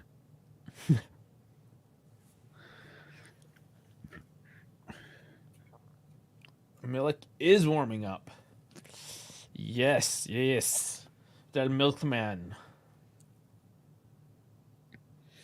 The chants are pretty loud now. Moretti. Bad pass, wins a throw though. Yeah. Genoa fans losing their minds, as they should, really. Danilo. Can he lead this team to something other than a giveaway pass?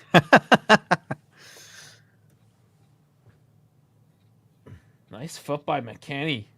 Wins that back. Loka battling for it. Gets it up. Oh, Chiesa, play that to your right. Why are you delaying it? Play to your right. Play. There's the right. Took too long. Delayed it. There's He the took cross. too Gets long.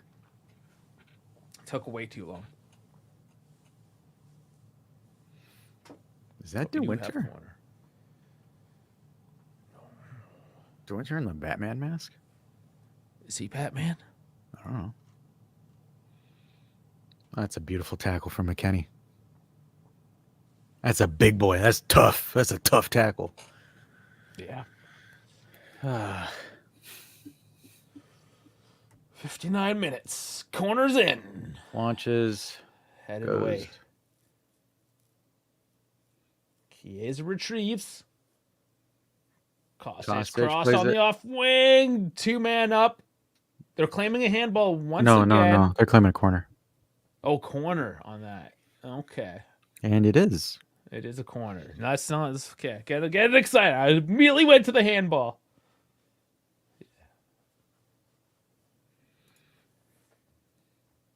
Just need to get a little more drama in this game, don't I? Taking short and quick. Chiesa whizzes it, goes, and what's the verdict? Dragosina's been giving Gotti some issues. Well, he's got his instructions. I believe it is a goal kick, though. It is a goal kick.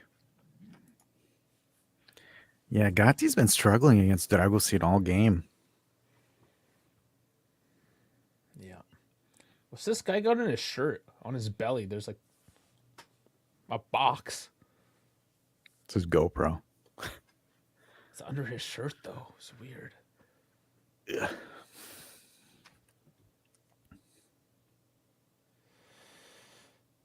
"30 minutes. It's about time you see those changes now, though, don't you think? I think it's needed. Man, Danilo takes a knock, and I think he's picking this card up. The yellow is out. Yeah. Kicked his man, hurt his foot, got a yellow.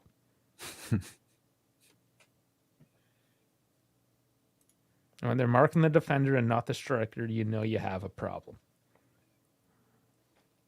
Yeah, that's true. Dusan is not even worth guarding. 60 minutes! All right, we line up now for this free kick. Good distance out.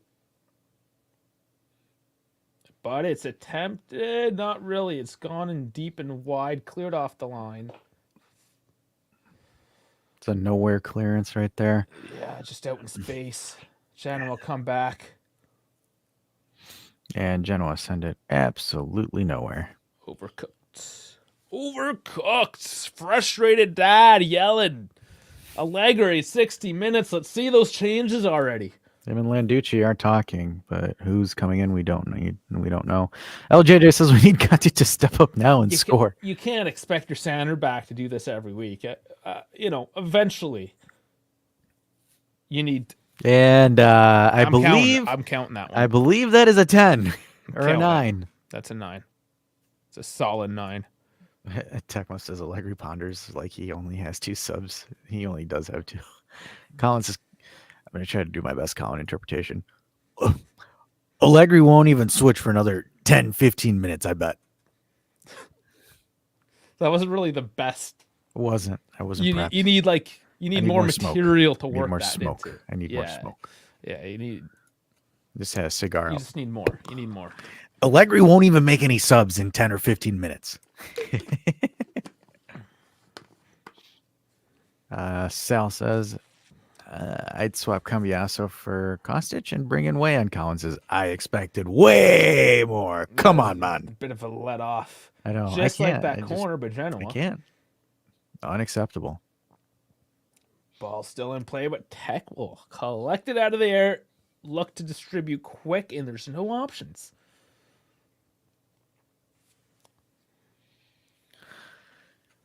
Okay, McKennie is a left wing back right now. Yes.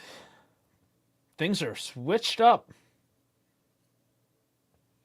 And Bremer's playing a sweeper. It's a 1-4. What? Yeah. Bremer the is hell? A deep liar by himself. Team has pushed up. He's experimenting with something, and I don't know what this is. This is so weird. Is it 1974? What am I watching right now? Okay, so now Gatti, Danilo, and them have dropped back down. McKennie's playing as a left wing back. Kostic has moved into the middle. No, Chiesa's in the middle. Kostic is a left winger. What is going on? Dusan gets bodied again. Are they just trying to find, exploit space in Genoa's 3-5-2? I think so. I'm confused because I don't know what this is. Not looking great anyways at the moment. Genoa coming back at it. We're all of a sudden intrigued by this whole setup. Jesus, Genoa still on the attack, getting some sloppy pickups deep in the box. Another attempt off the head. All right, Cambiasso tries to restart the play there. Gatti dumps it. Chiesa's able to take it. Wins a foul, but in my opinion, that's kind of soft. A little soft. Bunny is protesting the call. Something tells me he's one of your people. I don't think he is. I can check real quick. Let's look it up. Bunny. Maybe not. Oh, he's Italian. Okay. You assume. Sorry. It's one of my people.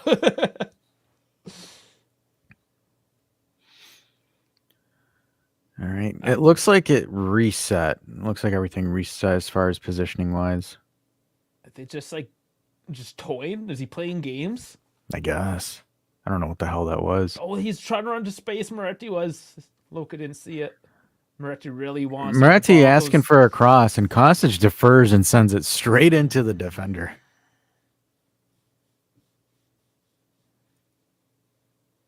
Moretti sitting in a bit of space down there. Yeah, and Kostic is like, I'll fuck it and cross. Inshallah. That's actually a decent ball there. From Loca this time. Moretti can't hold on to it. And maybe that's why he's never getting the balls. But Chiesa tries to do something there. It's a little bit of a free-for-all when it comes to the ball. Good poke there. Still maintained. Man, Moretti's just getting smoked. Yeah, they know. They know how to play him. Just man him up. Kostic isolated one-on-one here. Blocks the cross. Ooh, nice block, actually. All right, we need subs. Well, look, if Moretti's getting bossed around there, could you imagine Yildiz getting tossed around too? Like, I could see that happening easily. Because I don't believe Yildiz is bigger than Moretti physically. He is not very big.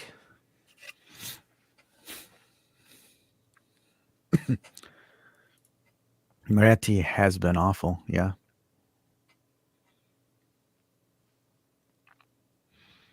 That is De Winter in the Batman mask. All right, we got 2 substitutions coming in. We got Timmy W's and Milik. We are finally getting some subs, so unfortunately for those that want Yildiz, you are not getting Yildiz. Timmy! And Dusan subbed 67 minutes too late. Milik for Dusan. Teme for Kostic. The Serbians make way. So, Weah playing as a left wing back, or Cambiasso might switch over. You check your autocorrect there, Frankie. Weekend Milik. Weekend Milik. Andiamo Americano. Anthony says, Dusan off, Milik on. Pack the bags to Turin. Okay, so Weah's playing on the right. Cambiasso is going to be playing on the left. So we're going to see, hopefully, some interchanging play between both wings now. This is essentially kind of the ideal formation to try this on. But look, if Yildiz does come on this game, it's going to be within the next 6 or 7 minutes. Yeah, it's got like Moretti as well. That's a take that you can do. You're not losing the physicality in that position, especially if you want to start pushing up. It kind of makes sense to put Yildiz in. I know he's more of a center forward attacking mid than he is how we would put him in this formation, but he can certainly step up. I don't know. Dash, what do you think? What do you think? Yeah. McKinney absolutely just yelling at the ref. Get angry. Ooh, yelling in Italian. Good for you, Mac. Picking up the yellow, though. Silly card for Fat West in there. It is. That's harsh. Calling him fat is a little bit harsh. That was a clean tackle on his part. So for him to get mad.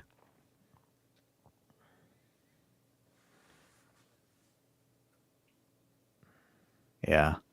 They gave him a yellow for dissent. Probably. It is frustrating, though.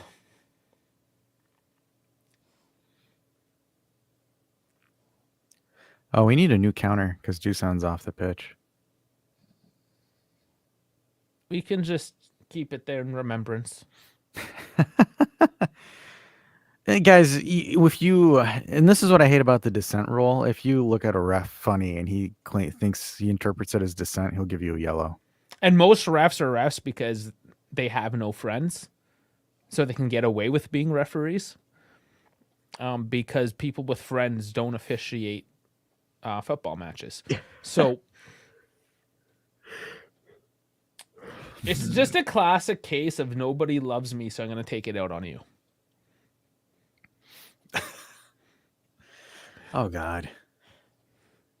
This is really starting to look like a 1-1. Yeah, I think this game might be locked at a 1-1.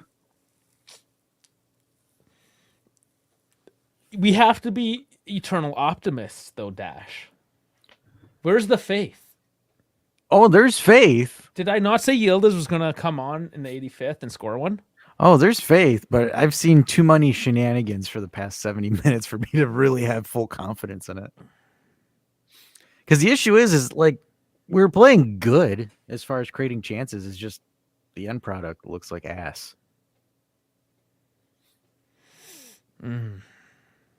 Yeah. Because now look, Genoa, they're like, okay, great. Let's shithouse this.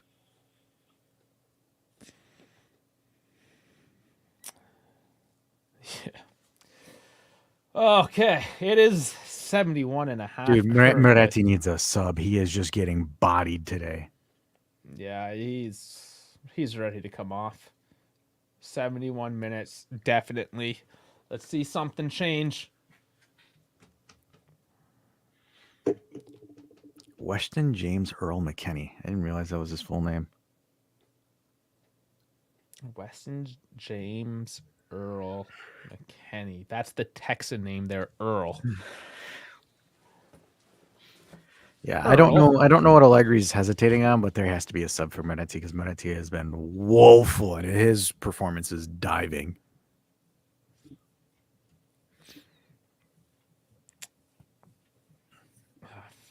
Frustrated that seeing Junior for Moretti. I don't know if we're seeing Junior at all.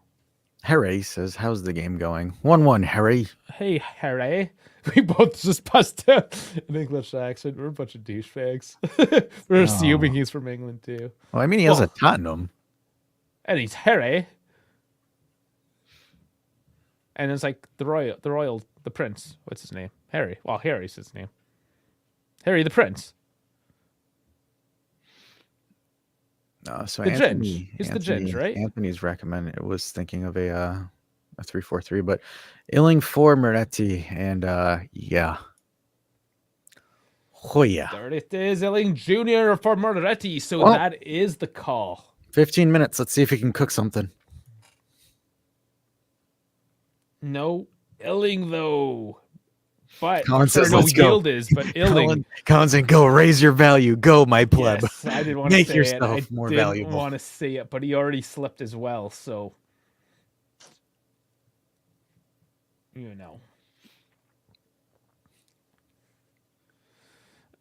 And we didn't even tell Harry Tech clearing off the line. We didn't even tell Harry how the game's going. We just started imitating shitty English accents.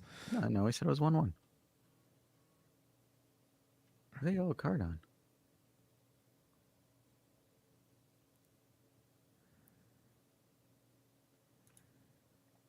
Frank saying, I mean, makes sense. Illing is the only one really to come off the bench that can fill that position.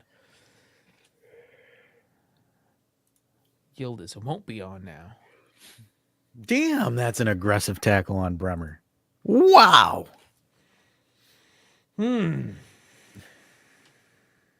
Yeah, it's Davide Massa. Oh man. Oh, this is dragging. So bad. Oh my goodness. That's a bad turnover there by Gatti. And Genoa on a counter now. Cross in, cleared by Danilo pretty easily, actually. McKennie dumps it out wide. Milik absolutely misses it. Filling in Milik. That's our attack now with a tired Chiesa. Yeah.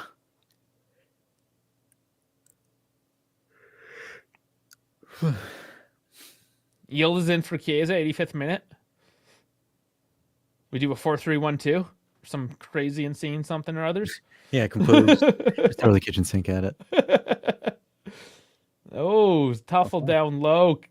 Danilo not taking any shit. Cambiasso visibly upset. 15 minutes.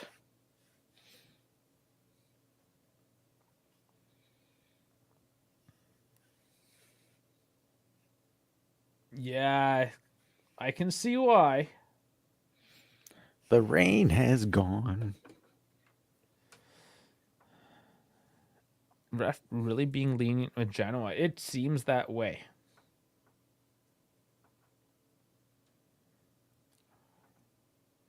Corner swinging in. Free header for Genoa. Yeah, he just sucks. Is really what happened there. It wasn't because he was marked very well. He just sucks, and we were lucky for that. It's that Bania guy again. Or Bani. The Albanian Italian. I don't know. Yeah, it was. Illing. Sort of was the ball back. Milik, does he take it? He gets pushed. No call. I think even the commentators here are wondering what's going on with the non-calls. And McKennie pushing his man off. He's going to get the foul. It kind of was.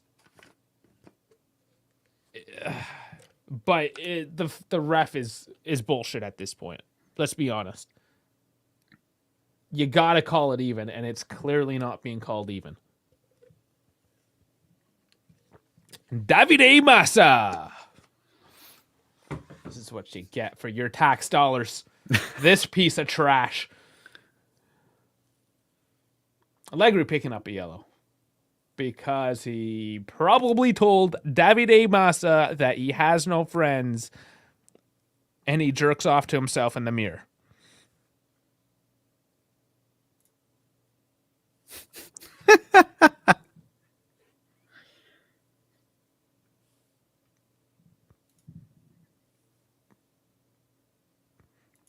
Yeah, everyone get mad at this ref. You should be. Nobody should have any respect for this man.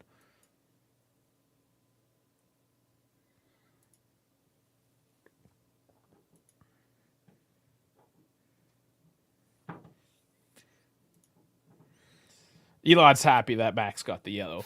Yeah, tell that bastard off.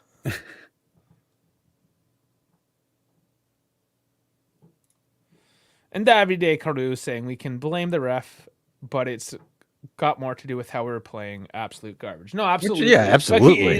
Here we go. No, absolutely. No, we're not saying that at all. Yeah, but I've never liked Massa. So this is just giving me more of an excuse to hate on him. Because this is why I hate him, because he does trash biased raffing like this, and it doesn't matter. It's not always Juve either. He'll do this to other teams. He's just a trash ref, like all around. So I will continue to send my hate towards him. Says is looking good today. Am I? For what? That corner headed straight away. The ones that I don't remember their names, those are the ones I like. Oh my God! What kind of to who? No, to who, buddy? Yikes! Yikes!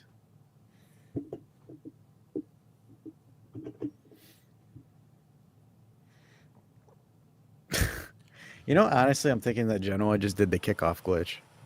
That's how they scored that goal. And foul. What was Bremer touch him?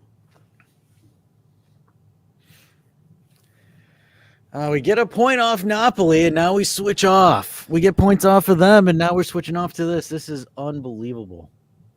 Come on, Ailing. Let's go. Let's go, boys. Don't stare at it. Slide tackle him. Twist his dick. Yo. Oh, my stream froze. I got ST. I got nothing. We're cut out, guys. Nobody has a stream. This is when I say technical difficulties. Somebody hacked on the parent. Oh my god, that's hilarious. Oh my god. Okay, it's back. Mine's still. I got the Paramount logo. Okay, we're good. 80:43. Okay, I went another 2 seconds ahead of what the clicker says.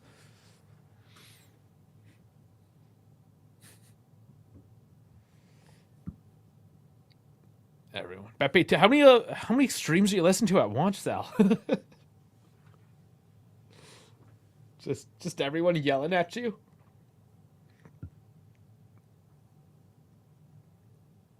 Or you just want to hear all of our disappointment at the same time? Yes. The resounding silence when Duson's counter clicks 9.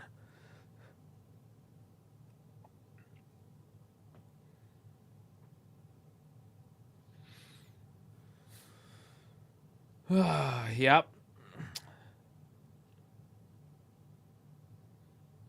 That ball in gets cleared away easily as well. They have no options. Caddy dumps it forward, wins a throw-in at the very least.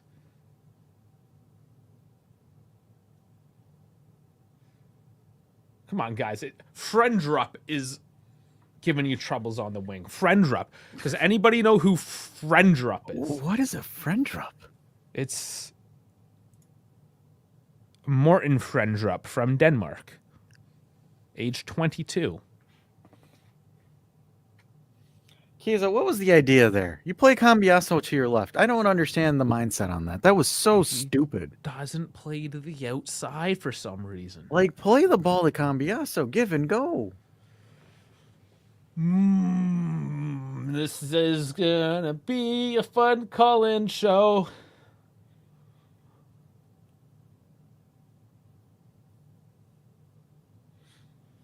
Away with the A little bit too much sauce on that for too much forgot sauce. you there.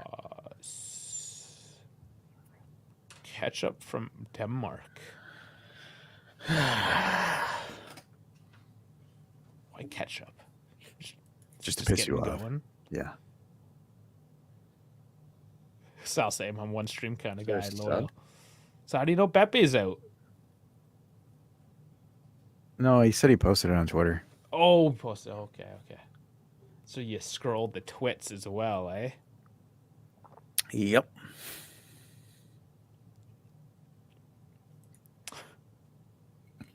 Frustrated dad is very true to his name. And can Frank. he And Frankie, as always, focusing on the young ones, which is good. He's kind of keeping to his age group.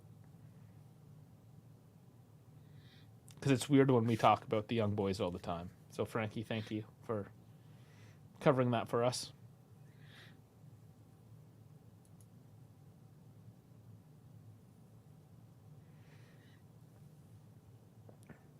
Then Ducci looks confounded. Allegri is in despair.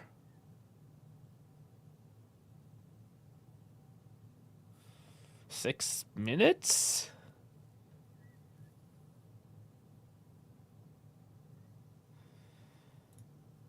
Got to get something. Dash, I think, is shutting down.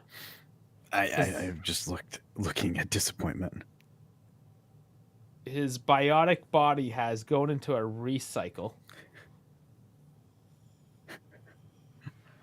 Oh, man. Oh, man. You gotta flush the cache, once in a while. Yep. Reset it. Chiesa looking for it. Illing. Illing to McKenny. Back heel. Loca. Bench is standing up, so we got to see the bench. Cambiasso. Overshoots Milik. No. Oh, man.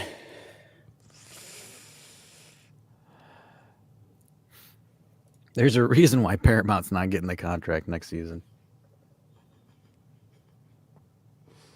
Are they not? Are they done? I don't know. More than likely, no. What are those two, Matt and... I don't know who's doing the thing, to be honest. Marco? Matt and Marco. I don't know. I don't think that they're calling it. I don't know who. It's just some weird people. Some weird people. We're just a couple of weird dudes.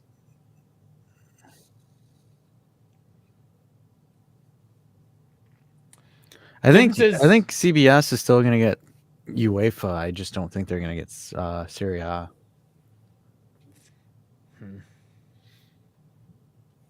Oh, come on. He wasn't even holding.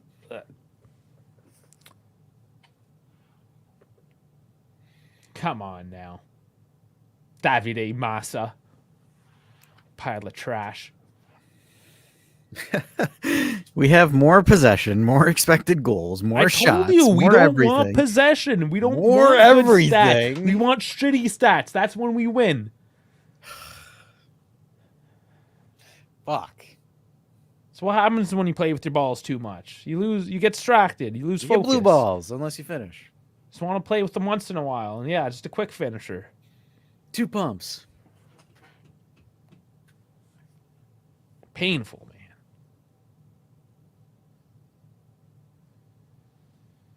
Well, Genoa's on the attack, throwing some balls in. Not looking great, but they're getting more chances than we are, so give them that much credit. Attack looking for the long clearance. Trying to unlock. Doesn't work. Come on, restart that fast. Wow. I think Mac's kind of tired. He's done skis. There it is. Yildiz is 80. I said 85th. I was almost there. Combi also coming off. Kenan Yildiz. Here she is. And he won't do anything. Got 3 minutes, bud. Yeah. If you're going to make that change, you should have made it sooner. 3 minutes. It's not as bad as 30 seconds. I remember Sule came out for 30 seconds. You will be on long enough for a Davide Massa to give you a non-call. Milik with it. Misses Yildiz, so goes to Illing. I think that's offside. Illing does the crossity cross and gets poked away.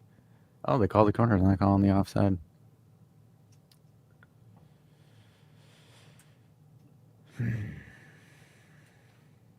Ooh, they got lucky that's offside.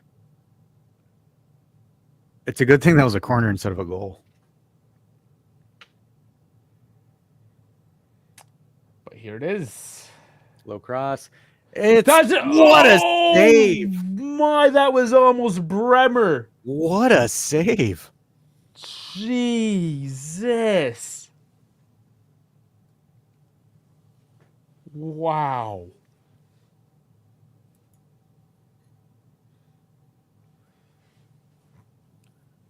Another corner, let's do it. With his quad, just palms it out. Wow. See, if Dusan did that with his quad, it'd be 2-1. Tecmo says 10 for Dusan.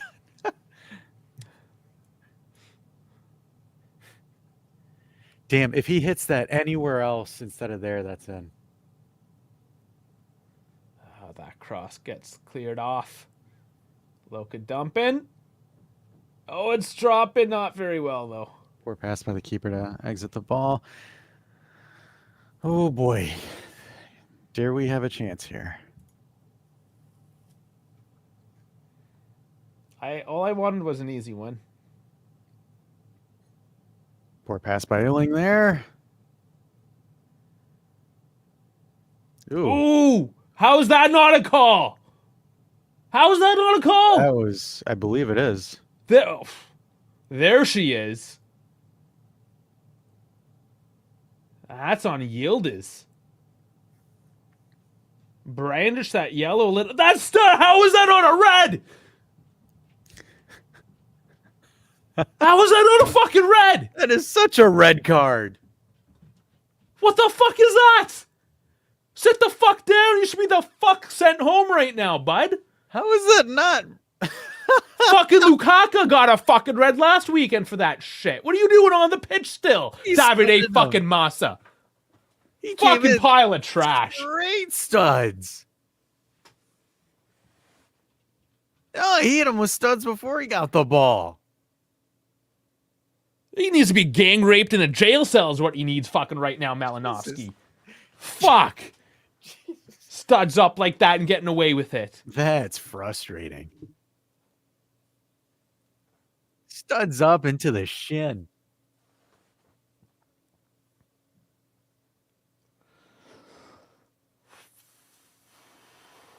Taken wide and short. What the fuck are you? What was that? Holy shit. Why would you do that? And now they're on the break. Chiesa back on. You stand the fuck up, you pussy. That was nothing. That's so fucking stupid.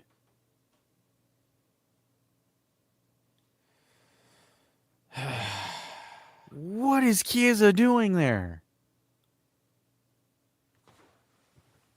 This is insane.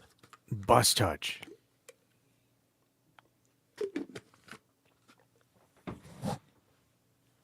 Yeah, look at your watch. What's Buddy doing here? Why don't you get your card book out again there, bud? 91.5 minutes and Buddy's just going to lay down on the half line? That technically is a foul by Chiesa. So I'm good. Sure, but this is obviously clear time wasting. No, it is, for sure. But his dumbass, like, I don't understand what the hell he was doing there. Like, what the fuck was the thought process? No, that was dumb. That was so dumb. Messias Jr. comes off now for Haps. Clear off, minute off the clock. I don't even know why people make changes for a minute. Like, what's... Slow down the tempo, Dave.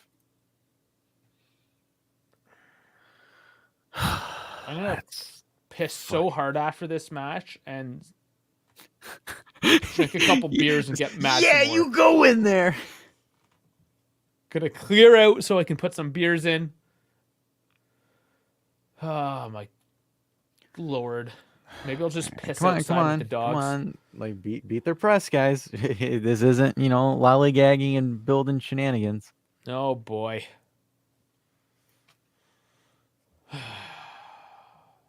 Woeful. Do something with it. Just fucking do something with it at this point. Gatti, let's go. Cross that in. Do something with it. No! Is that a corner? Yep, it's a corner. Come on. McKennie wins a corner. Mac doing something with it. Desperation mode, everyone. Send the keeper. I'm willing to piss my pants right now if there's a goal.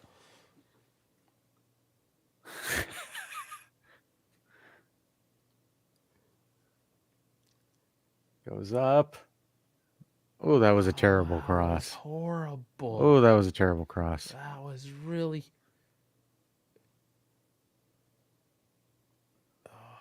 Sends it right. Illing, what the fuck was that?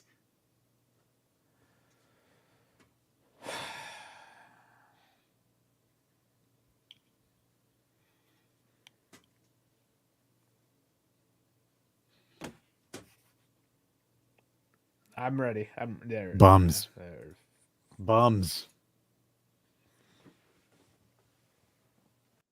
Bums. Oh, Dave just booked. What the hell? I'm looking at the results and I just see him book. All right. I'm going to slide you guys in. Try not to get us banned on YouTube while some of you rage. Please and thank you. I'm going to do this just so I can say that I did a child warning. The following program is rated TV MA LSV. It contains strong language, sexual situations, and violence. It is intended only for mature audiences. All right. There you go. Folks, you've been warned. Some people will come in absolutely hot and heavy and steamy and not in a good way. Some people might be coming in pissed off and drunk.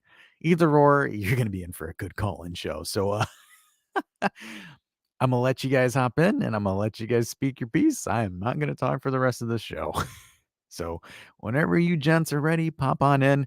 1-1 draw. Juve absolutely fumbled the bag here. And I have a shit ton of people hopping in already. Goddamn. All right. Misak, you got to get your camera going. I can't even see you or hear you. What? Yeah, there we go. Now you got the Taco Bell Wi-Fi back. Sal's here. Colin's here. Yeah, Misak, you're breaking up.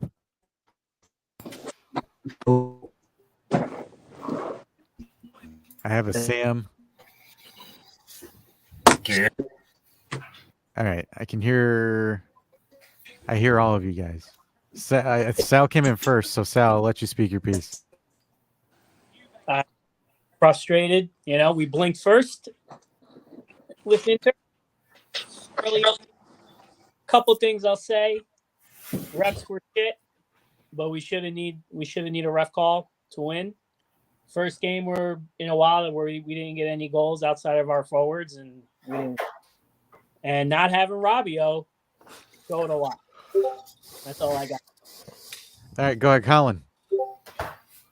I think the first half, there's a lot of positives that have to be taken. I think we got to, obviously all of us are going to have a bit of a shit fit on the players, but I think we got to tip our hats to 2 or 3 players on the field. Specifically for me, McKennie and Cambiasso, I thought they played pretty well. I'm not going to go and pretend that they were all-stars, but I thought they played pretty well.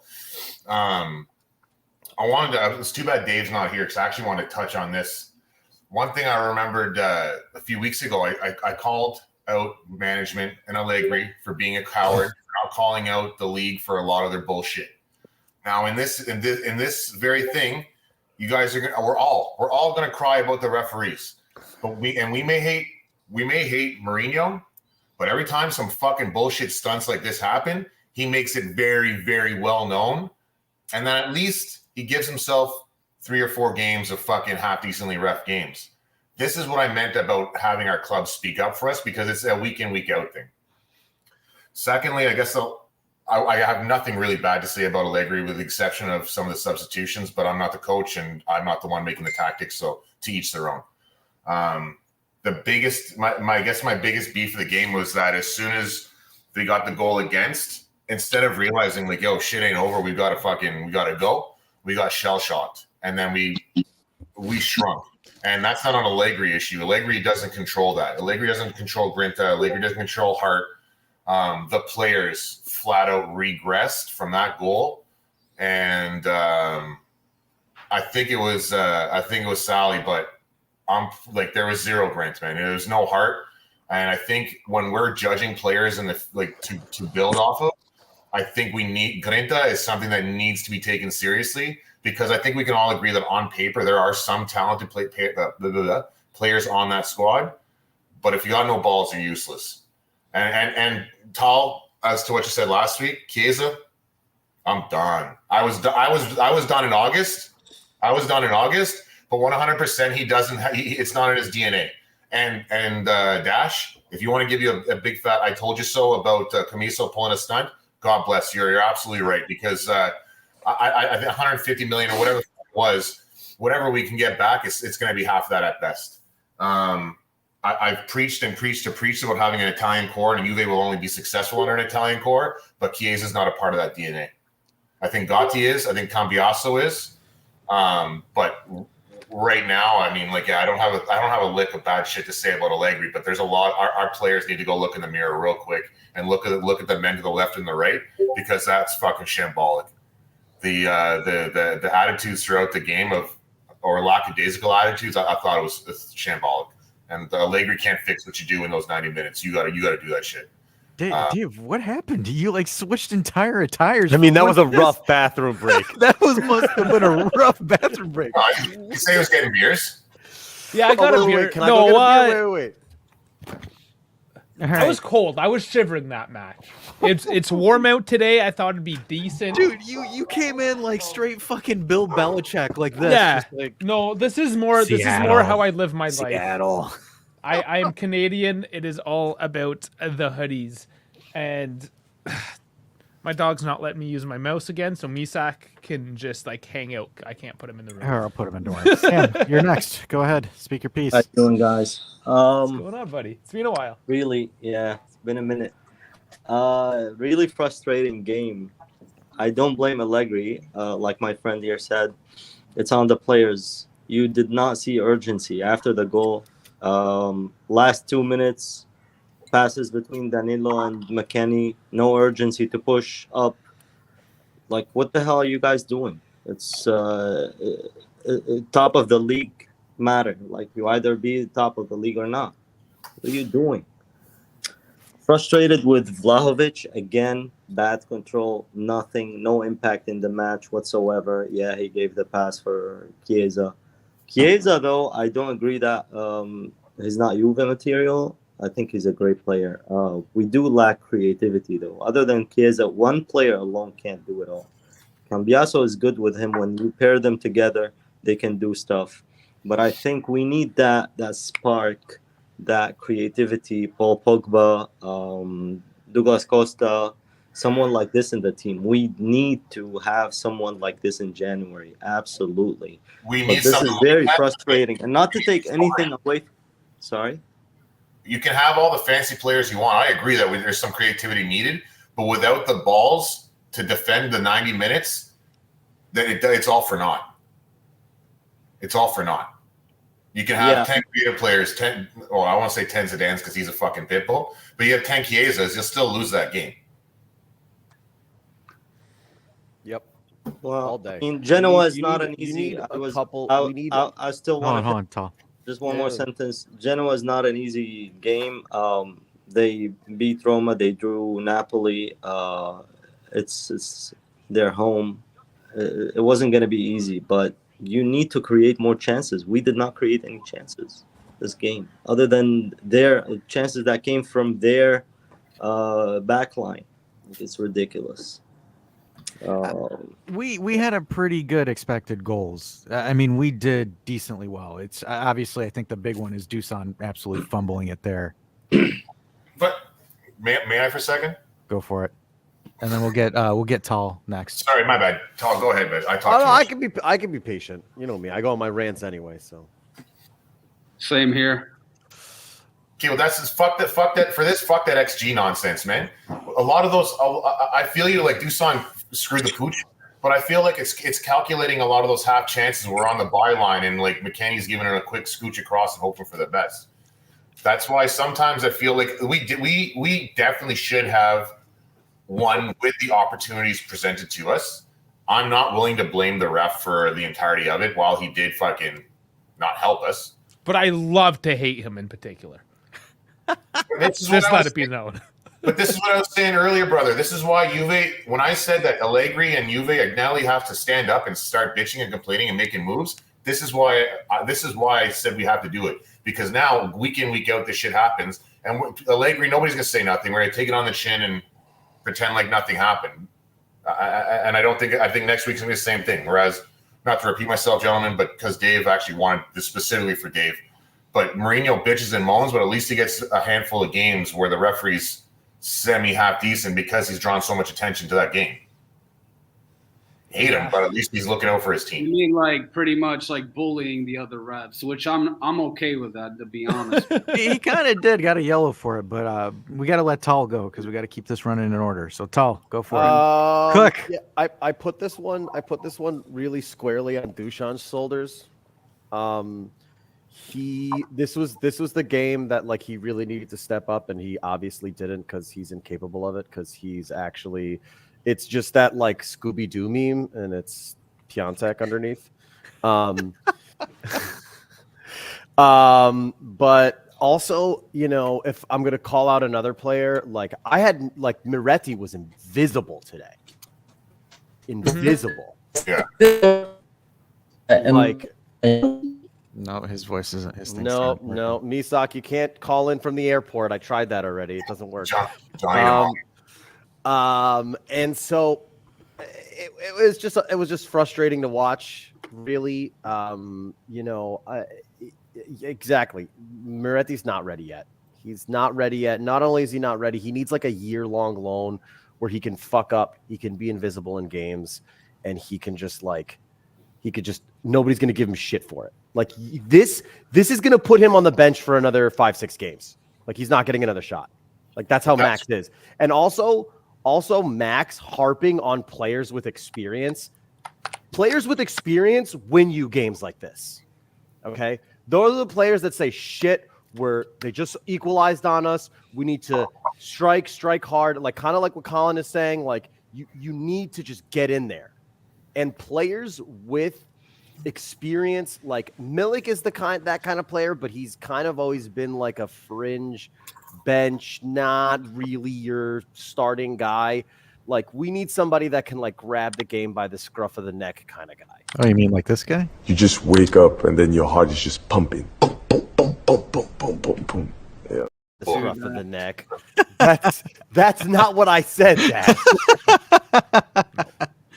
Let me have some comedy here because this is a dumpster fire game. But go on, Tall. And it's just you know what? I'm happy to at least like for me the one thing that I'll have to say is this is reinforcing a point that I've been making for I feel like since the beginning of this season. Vlad, I don't think Rodrigo De Paul's that kind of guy. I honestly don't think any of the Argentines are.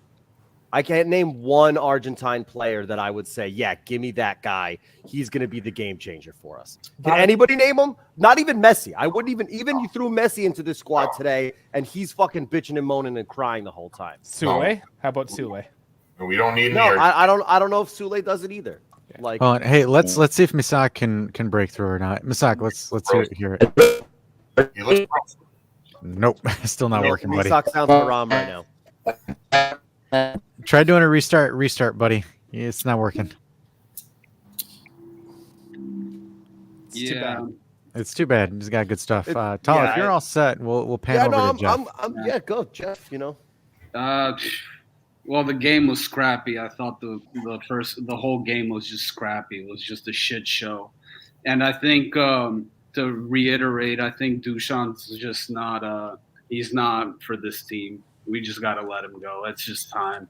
He's not good, and just let it go. I'd rather play the youngsters and just give it to another player that is more focused and much more ready to score goals. I'm not going to expect consistency, but Dušan isn't that guy.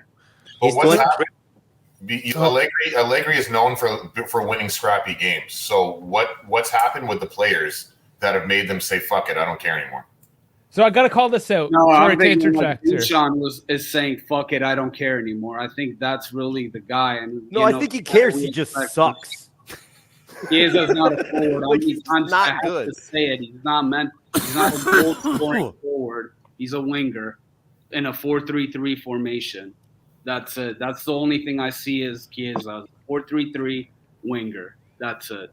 But if you're a pro at his level, with his skill level, and you have all of the physical capabilities of doing a job, and the only thing holding you back is your own mentality, that shows a level of weakness and immaturity. Age, brother. That's today's age. Yeah, I know, but then he has no vision, or he's incredibly arrogant.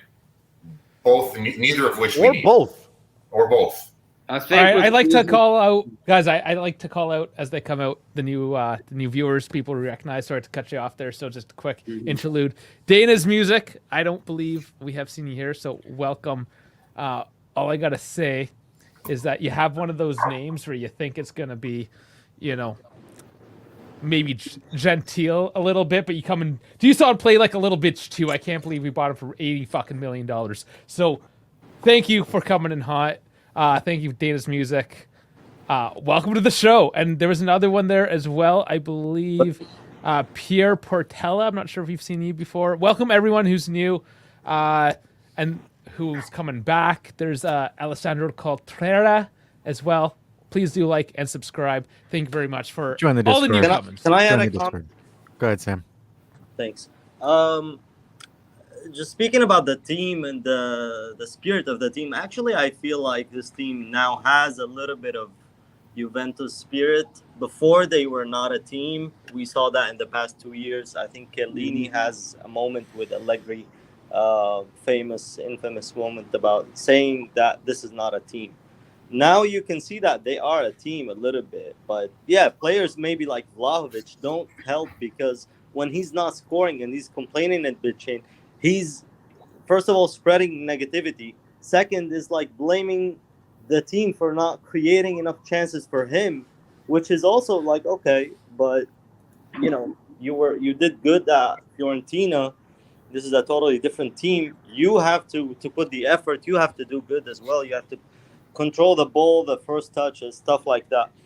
I would have loved to get a player like Tevez or someone that can do that. I don't know if we can do that though. I think Vlahovic is one of the mistakes of the previous management. Right now, I don't know, man. He's also 23. You can't say he's not talented, but maybe he's not for this team. I don't think our system fits him. I think I don't think he sucks, but I just don't think our system fits him. He has a low conversion rate. That's what it is. I want to touch on what Pierre said real quick, and Dash has been saying it for a little bit too. It's a no-win scenario when it comes to Dusan. It's either we play him and he looks like shit, or we don't play him and his value goes down. Either way, his value goes down. I feel like his value goes down more when you play him.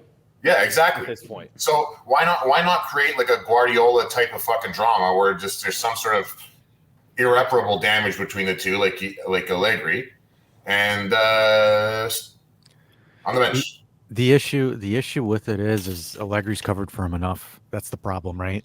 Like Allegri's already covered him, and Allegri's not that kind of guy to throw players under the bus. That's what the issue is. Guys, Sal's suiting up.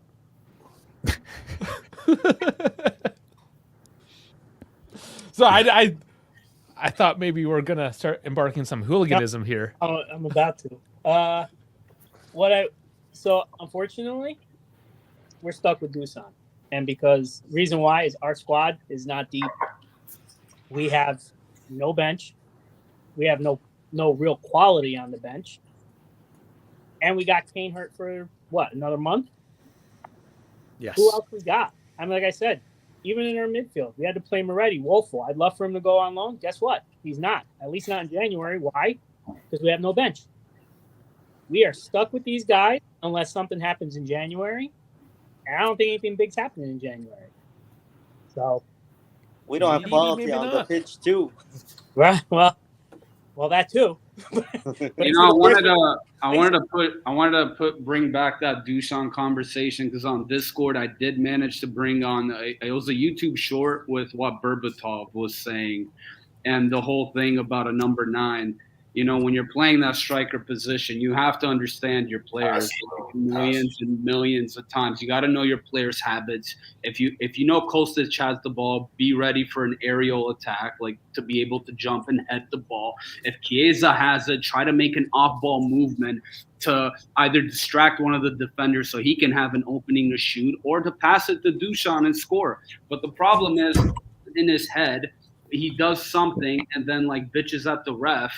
He doesn't put in the effort, the off-ball movement, the effort within that, and afterwards it bites him in the ass, and that's the problem with him. And he doesn't seem to fit with the teammate that he has. He doesn't seem to understand the guys that he's with, whether he has a high ceiling, a high potential or not. He does not fit the system. That's the problem.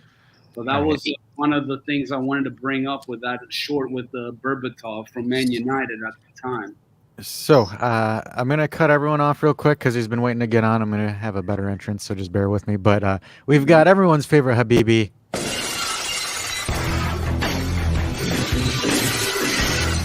All right, Isak is on. I'm going to let you cook because you've been waiting for a while. You're good. You're clean. Yeah, okay, just fine. Just fire away. Just go. Yalla, Habibi, yalla. No, I'm very calm. It was I already said in the Discord like why I don't want Miretti to start this game because he won't match up, and he ghosted the whole 70, 60 minutes he was there. Rabio was missed immensely because of what he would bring, and like everybody was saying that we miss some experienced players that can take the bull by the horn. We don't have that. Vlahovic was disaster again. Like that's nothing new. They were overloading our wings very well, but they were also very susceptible if we would have pressed them. But we weren't. People, I think I can blame Allegri in this match because we were pressing. Our pressing wasn't as effective as it should be because if we pressed well, they were losing the ball constantly. They weren't very clear with their ideas of how to move out with the ball. At the same time, our players themselves were losing duels. Like Bremer was losing a lot of duels in the air, which he usually doesn't do. Okay, this small stuff, they change the impact. I'm not going to talk about the referee because at the end of the day, I cannot trust the Italian referees to do a good performance. Everybody could agree on that. Yeah, it's nothing. But I'm not as disappointed, or I'm not gonna burn the bridge and everything. Screw everybody. No, games like this will happen. It's just a thing of learning from your mistakes, learning how to react. That's more important because they scored in the first kick of the game in a like a a jumbly ball, like everybody was mispositioned and stuff. They scored, okay, fine, and the opponent scored. Go back and try again. It's like they were so lost. Honestly, they were feeling lost because until now I didn't feel Juve was lost. Every match I knew their purpose. When they defend, they wanted to defend. When they want to attack, they wanted to attack. This game is like at the second half there was no purpose what they were trying to do. It's like, okay, it's a 1-1. Okay, let's go home. I felt mostly like that. They didn't try anything. Even though our XG was high, our big chances were missed was we missed more than we scored, which is a fact. Cannot change that. Other than that, I'm like, yeah, we need more midfielders. We need better quality midfielders because Miretti should be loaned out. Okay, that's the end of the line. Some people are Miretti is not playing and Yildiz is not playing. Yildiz was okay, but it's still in 30 minutes. It's nothing. I cannot judge the kid, and he should have. The Milanescu should have taken the red card from it. Other than that, it's okay. Business as usual. Go and beat Frosinone now at away. Okay, nothing to worry about. It's a marathon, not a race. The wise Habibi. Mm-hmm. The teams that win the Scudetto are not the teams that beat the big teams. They're the teams that take the points from the little teams consistently. Mm-hmm. Of course, I agree that, but we usually drop points in Genoa, so that's like in course what we do. We do drop. Yeah, historically, Yeah, we drop points in Genoa. We have not played well at the Ferraris. No, we don't, and we don't play well in the Bentagod in Verona. I fucking hate that stadium. Burn it down. Those are two matches that if you don't lose, it's good. There's Tal's talking about burning buildings down. Oh no, dude, burn the Bentagotti down. Oh, I do think though that the Genoa building, the stadium itself, the environment was really rough. I will say that, but no excuse. We traditionally suck there. We traditionally suck there. When our heyday, we barely won. Like our 9 years streak, we barely won there. Either we lost or drew. My apologies. Go ahead, big guy. Yeah, I was gonna say I remember Pirlo scoring wonder goals and Pogba scoring wonder goals so that we can get it over the line. That's how tough it is for us. I remember we don't have the quality. Yeah, I remember losing 3-0 at Genoa a while back. Yeah. We lose. We usually don't get points. So Pierre here is saying, he's making reference to the fact that there was no supporting cast. Rabiot was missing. Was Rabiot a major factor today? Today, yeah. This match for me, yes. This match specifically with this matchup, yes. Usually, if they are, that this was not the one. Yeah. Like some games you can miss Rabiot, it's okay. This match wasn't that. They were very physical. You had to match them physically. And these are one of those situations I like to remind people that Rabiot gets a lot of flack. He hasn't been great offensively, but we've discussed as well that maybe he's not asked to be offensive this season, that he has to support the midfield and play defensively more so, which he has. And today he did not show up, and we missed him. Yeah, we missed his presence, to be honest. Some moments where you needed his dribbling, that he's like a horse. He just sees one line and he runs through through it. Yeah. How many times? It really didn't help that like Miretti was invisible. Miretti was flopping everywhere, man. Not only were we missing Rabiot, we were like in the negative because it was almost like we were playing with half a midfielder with Miretti there. Not to mention Dragoshin kind of got these head kind of early. Yeah, Dragoshin did well. He did. He did a good job doing that. I think De Winter also did well. I think we still don't. Isn't De Winter still technically on loan? Yeah, but he will get his automatic soon. Oh, it is an automatic. It's not a dry. Yeah. Depending on his presence, we get 10 million. So I wanted to just. I know you guys were talking about that in the chat, in the watch along a little bit about like we can't, like Dragoshin and De Winter and selling them for cheap and stuff like that. If we still had them, they wouldn't have the higher value that they have now because they wouldn't be playing. So like. It isn't without selling them for super cheap that like they get the additional value. So in reality, like we sold them probably for the max that we could sell them at the time. Now Vlad, I gotta come at Vlad here with this comment. Sorry. I You usually just shut up and let you guys talk, but I gotta come back at Vlad here because it says, I remember when y'all were slandering Rabiot earlier in the season by saying he doesn't need to play every match. I believe what we were saying is that he's getting overutilized and he's not able to come out with his full potential every match because he is overused, much like Locatelli, especially in his position, right? So I'm not saying that he isn't appreciated every single match because he is, but if there's an opportunity to rest him, if the situation dictated, then I would like to see that so he can come back fresher the next match because he doesn't get the international breaks. Shouldn't need to get the flu to get a day off. Yeah, and that's not a day off, really. But I know. I had the flu all week, dude. I was on bedridden. Yeah. Wait, why was Rabiot? What was he out? Because I didn't really. The flu. Fuck. Yeah. But the thing is, how are you going to get overutilized? I got to push back just a little bit on that one. Sure. How are you getting overutilized when you're playing once a week? Yeah, I agree with exactly. It is not overutilizing. It's just that quality is very bad. It's not bad. They are consistently inconsistent until they get that. That's what they are. They're like that's a term of an average player in my eye. A player that is constantly inconsistent is a very average player because you don't know what's the trustworthy like. But his averageness is the best our midfield has. Yes, agreed. He is the most indispensable player in our lineup. I do feel like this game he was definitely needed for the style that Genoa plays for sure. Sorry, I was referring to Locatelli, not Rabiot. Rabiot, he is consistent. Okay, I know what I will get with Rabiot each game. He is like a six. Okay, he's like a 6. Rabiot always gets a 6, whatever it is. Sometimes he gets a 7.5 like Monza, but mostly he gets a 6. It's Locatelli. Oh my god. Yeah, sometimes he does. Over the place. I think another issue is that like Rabiot's great right now, and through the lens of our current team, Rabiot's great. Mm-hmm. But like the fact that Rabiot is our best midfielder is an objective issue. But again, if you look at him on the French national team, you surround him then with actual good players in the midfield, and he looks good. Yeah, okay. You put me next to Tchouaméni and Camavinga, and I'm gonna look good too. What the fuck? Yeah, but Duchamp, but you can't because look at Duchamp. Come on.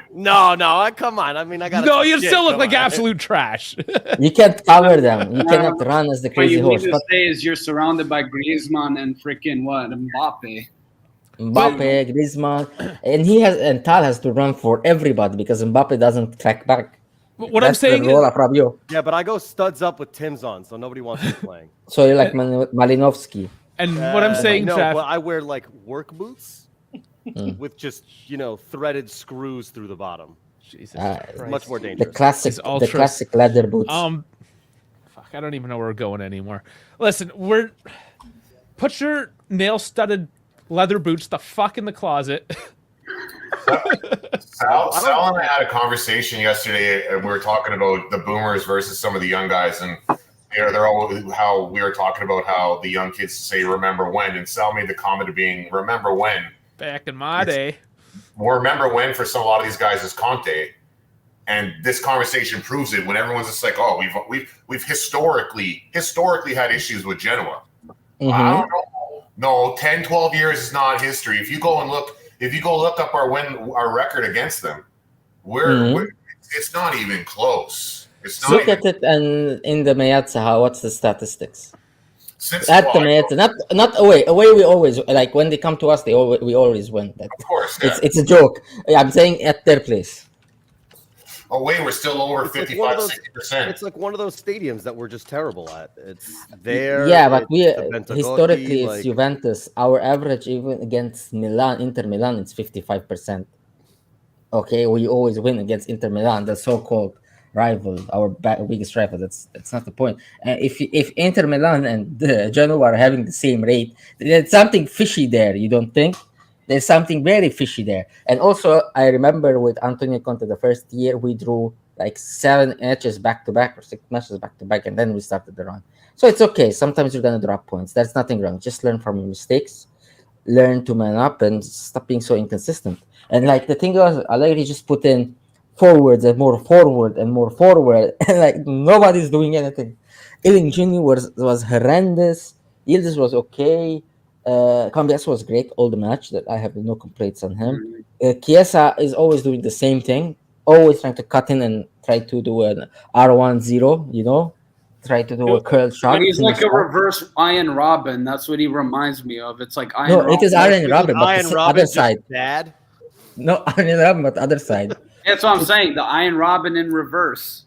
The other version, like the other. I thought because if you say Iron Robin in reverse, I would think like he would try to go outside, not inside. You know, that's the. No, I was thinking more like playing a left side inverted, whereas Iron would play right side. Right side inverted. Yeah, I know, but yeah, that it's very funny having and the thing is like okay because after his injury you will lose that slight little pace that you need so that you can make it work, but he's still trying to do the same thing every game. That's up here. That's the problem up here. Yeah, mentally, I think he has to trust I think he doesn't trust his his teammates a lot. That's my feeling. Like he gives the pass when it is already it is in a dead situation. Like he has no other choice that he sees.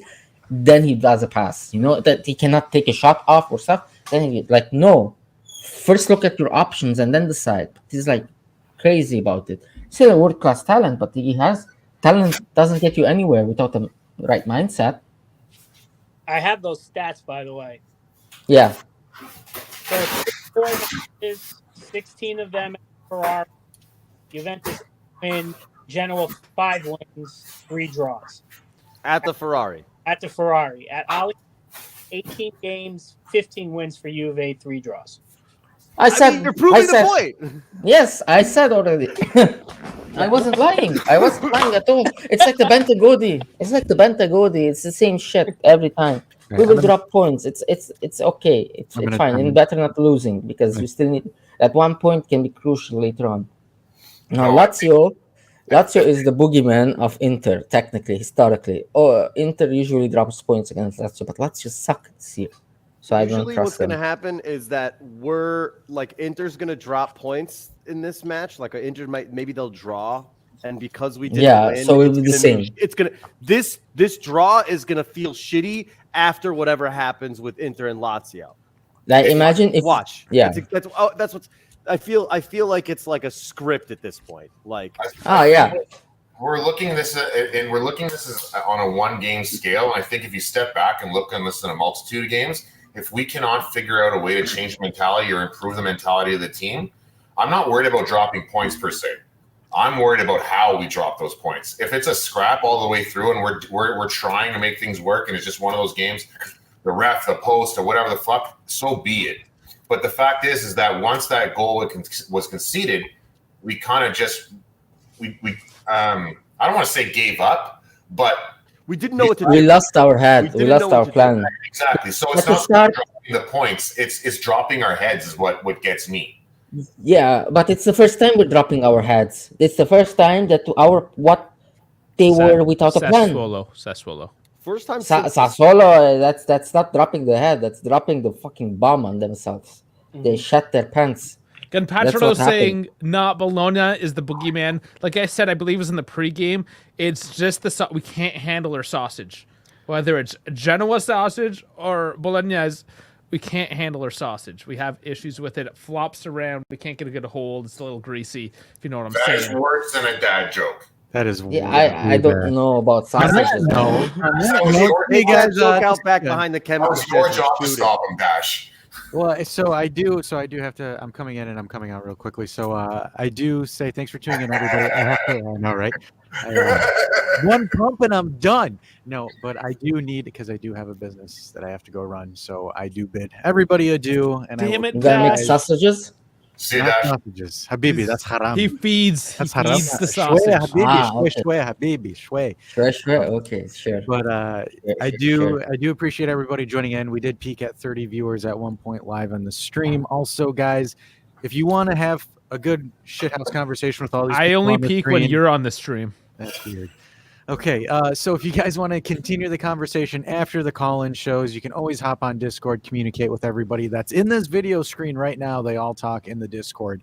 So you can hop in on there, join the Discord, because that's the idea here, building the community. So with that notes, like the video, guys, because if you're lurking, might as well drop a like, by the way. And also, if you're new, please sub, because we're a comedic take on Juve in a sense. And I will drop my mic and say Mamba out, but I will see you guys in the day after.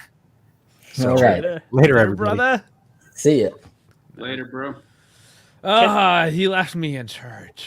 Say one thing for the Illing. This information ain't gonna work for him. The quicker we could sell him, the better off we're gonna be. Yeah, I'm glad we played him so all the Illing people can shut the fuck up now. You know, when I thought they added when I thought they were playing, he's a good player. He doesn't belong in Allegri's system. Right. When they were placing everything on the field, I thought, okay, he's going to play on the left side, and then Cambiasso plays in the center. But I think Illing was playing as a Mezzala the whole time, and I didn't understand that. And then he took Cambiasso out and put Illing in the left, and he was even worse. Because in the first part he ghosted. The second one he was even worse there, track brother. Back. In the modern game, I feel like even as an attacking winger, is in a 4-3-3, you got to be able to track back, because what's going to happen is inevitably your fullback's going to overlap with you, and you have to be competent enough to stop a breakaway if your fullback loses the ball. The man's suited to England or Germany. No, he's suited for a simple 4-4-2 Brexit ball. That's what is it. Brexit ball. Put it, kick it out, and just whip it in. You know, that kind of football, exactly like that. But sophisticated is not gonna work. And I'm gonna prove it to you with his future, and you would see. He's a guy that's gonna be so good at Crystal Palace. Aston People Villa. wants us to talk about how much we love Juventus. And we do love Juventus. We would talk so much shit about it if we didn't love it. We just look at Tal. Look at Tal. He has like an officer badge, like sergeant badges about Juventus, corporal and colonel and stuff. We don't love the team. Come on, bro. I made this thing by fucking hand. Look at my color. I'm white and black like my team. Yeah, I fucking sewed this shit myself. I have like 30 remote controllers. Look at that shit. Like 30 TV controllers broken because Juve would play bad, you know. So. No, I don't have. Like, you remind me of somebody that's. No, I can control myself. Not people putting us on trial. I gotta watch the games by myself, brother. I don't know. I can't watch it with people. And Dana saying, "Speak the truth is love" in my book. Yeah, I mean, this is the post game. So Dana, because I believe you are new, I don't know how long you've. I love you, Vest Boy. I love you. Who said that? Vest boy. I'm a vest man. People. Best man. Oh my god, that's a to good go back Superman. to my points. Distracted by best boy over here. You look young, Cal. You look very young. I look very young with my receding hairline. Yeah, really young. You're not alone, Tal. So, anyways, You can go just to get it Colin out route there. and just remove everything. No, Misak, meet me in Turkey, baby. Yeah, I'm Armenian. Then I'm not. We'll go to the Conte clinic. Yeah, He's Juve not discount. Turkey. Juve discount there. Just All right. 30%. Let me get this in, for fuck's sake. Shut up for a second. You're a terrible moderator. You need Look a who I have as sledgehammer. guests. Look at You need a look hammer at you like a guys. judge, you know. Come on, we're the same 5 guys every Order week. in You the should know court. by now. Order in the court. We got the hooligan. We got the Scotch loving Listen, Colin. we shenaned once and we will shenan again. This I'm just gonna rename this to the fucking shit show. Because Yeah, that's all that's a this good one. is. That it is kind of like resembling the game, a shit show, you know. And this leads exactly into my point as to why we have what's called the day after show, where we ignore the riffraff. It's just me and Dash, and we're kind of just like calm and copacetic, and we talk about the game in peace, and it's a little more collected. This post-match is a fucking travesty. That's it. You guys continue. Appreciate it. Oh, I thought you actually had a point to make. This is like a post-match Royal Rumble. That's what it is. Yeah. It's always tough though after a tie. Like those are the worst. Like at least if it's like a defeat, like you're pissed, right? Your ties are like disappointing. You know what I mean? They're just like unfulfilling. It's terrible. Fucking hate ties. Take the fucking point. That's it. That's the thing. Just take the fucking point and let's walk away now. Yeah. This is the game. This is one of those games to forget this season. So far, what are we for the season? What's our win-loss for this season? Record. Okay, let's look it up. 1 loss, 4th draw. 4th draw? Really? Or 3rd draw? It's, 11-4 No, 3rd and draw. 11-4. 3 draws? 4-1, yeah. We draw against Bologna. We draw against Inter. No, Our 4 only draws. We draw. Yeah, our only losses is We draw 4. Atalanta. And this draw, so it's 4. Genoa, 4. So, Bologna. like to me, this is like one of those games that like Max is in his head. He's like, "Yep, don't care. We drew, don't care. It's not one of our losses this year. It's cool. We can only have X amount of losses this year, and that's how Max thinks about the season." Yeah, just walk away, make it up against Frosinone. It's okay. It's not. A problem arises if you drop more points continuously. Like it's football. You're gonna drop points. It's normal. Just sorry, Vlad's comments. Just don't drop against Frosinone. Again, Frosinone, we're gonna play away again. So again, show up. No need to be Yeah, exactly. Disciplined and mentally strong for that game. Yeah, you scored once, great. Even in the first half, we were pushing, we're trying. Second half, they scored in the first time, and like, okay, plan. What's the plan now? So what are we gonna do? I wanna add on to that because what do they talk about in that movie, The Replacements, where they talk about quicksand? Keanu? Keanu's like that one bad thing happens, and then something else bad happens, and then something else bad happens, and then all of a sudden, like the whole team's underwater. Yeah, exactly. And, like, nobody can get out. And I think that like Dusan is, in my opinion, the first step into the quicksand a lot of times. Because what'll happen? He is already drowning. What happened to him? He's already drowning. And we have half of a Miretti playing already. But that's besides the point. Okay, I think that a bigger issue is like he's the only one on the team that's like really actively complaining all the time. I mean, Chiesa gets frustrated. That little motherfucker too. That little, but he gets up and not moves. right away. Not right away. Like he'll fuck up a couple times and then he'll really start to get mad. And then he'll start whining. Yeah. Yeah, but not like right away. Like Dusan in the first 2 seconds doesn't get the exact service to his pretty little left foot that he wants. Okay. And all of a sudden, it's like it's the end of the world, and he's prime Cristiano Ronaldo. Okay, which we all know is not the fucking case. And so that first half chance. Yeah, sorry. Continue. Sorry. I mean, he's that first step. So, right, like he complains and then he looks back and he yells at Wes and he's like, Wes, you should have put that ball over here. Or Cambiaso, Andrea, give me the ball over here. Or you should have done this. And it's like, no, dude, you should have fucking put that ball in the back of the fucking net. It's nobody else's problem but yours. A real striker, a real world-class player, a real player worth his salt says, that's my fault. I need to do better. How do I do better? Not complain about everybody else. I mean, fucking Van Persie has this famous thing where he's talking to his 14-year-old son about this shit. Okay? Even if you're going to be the Henry. player in an already mentally weak team that's going to be the first step into the quicksands that we already know we can't get ourselves out of, get the fuck out of here.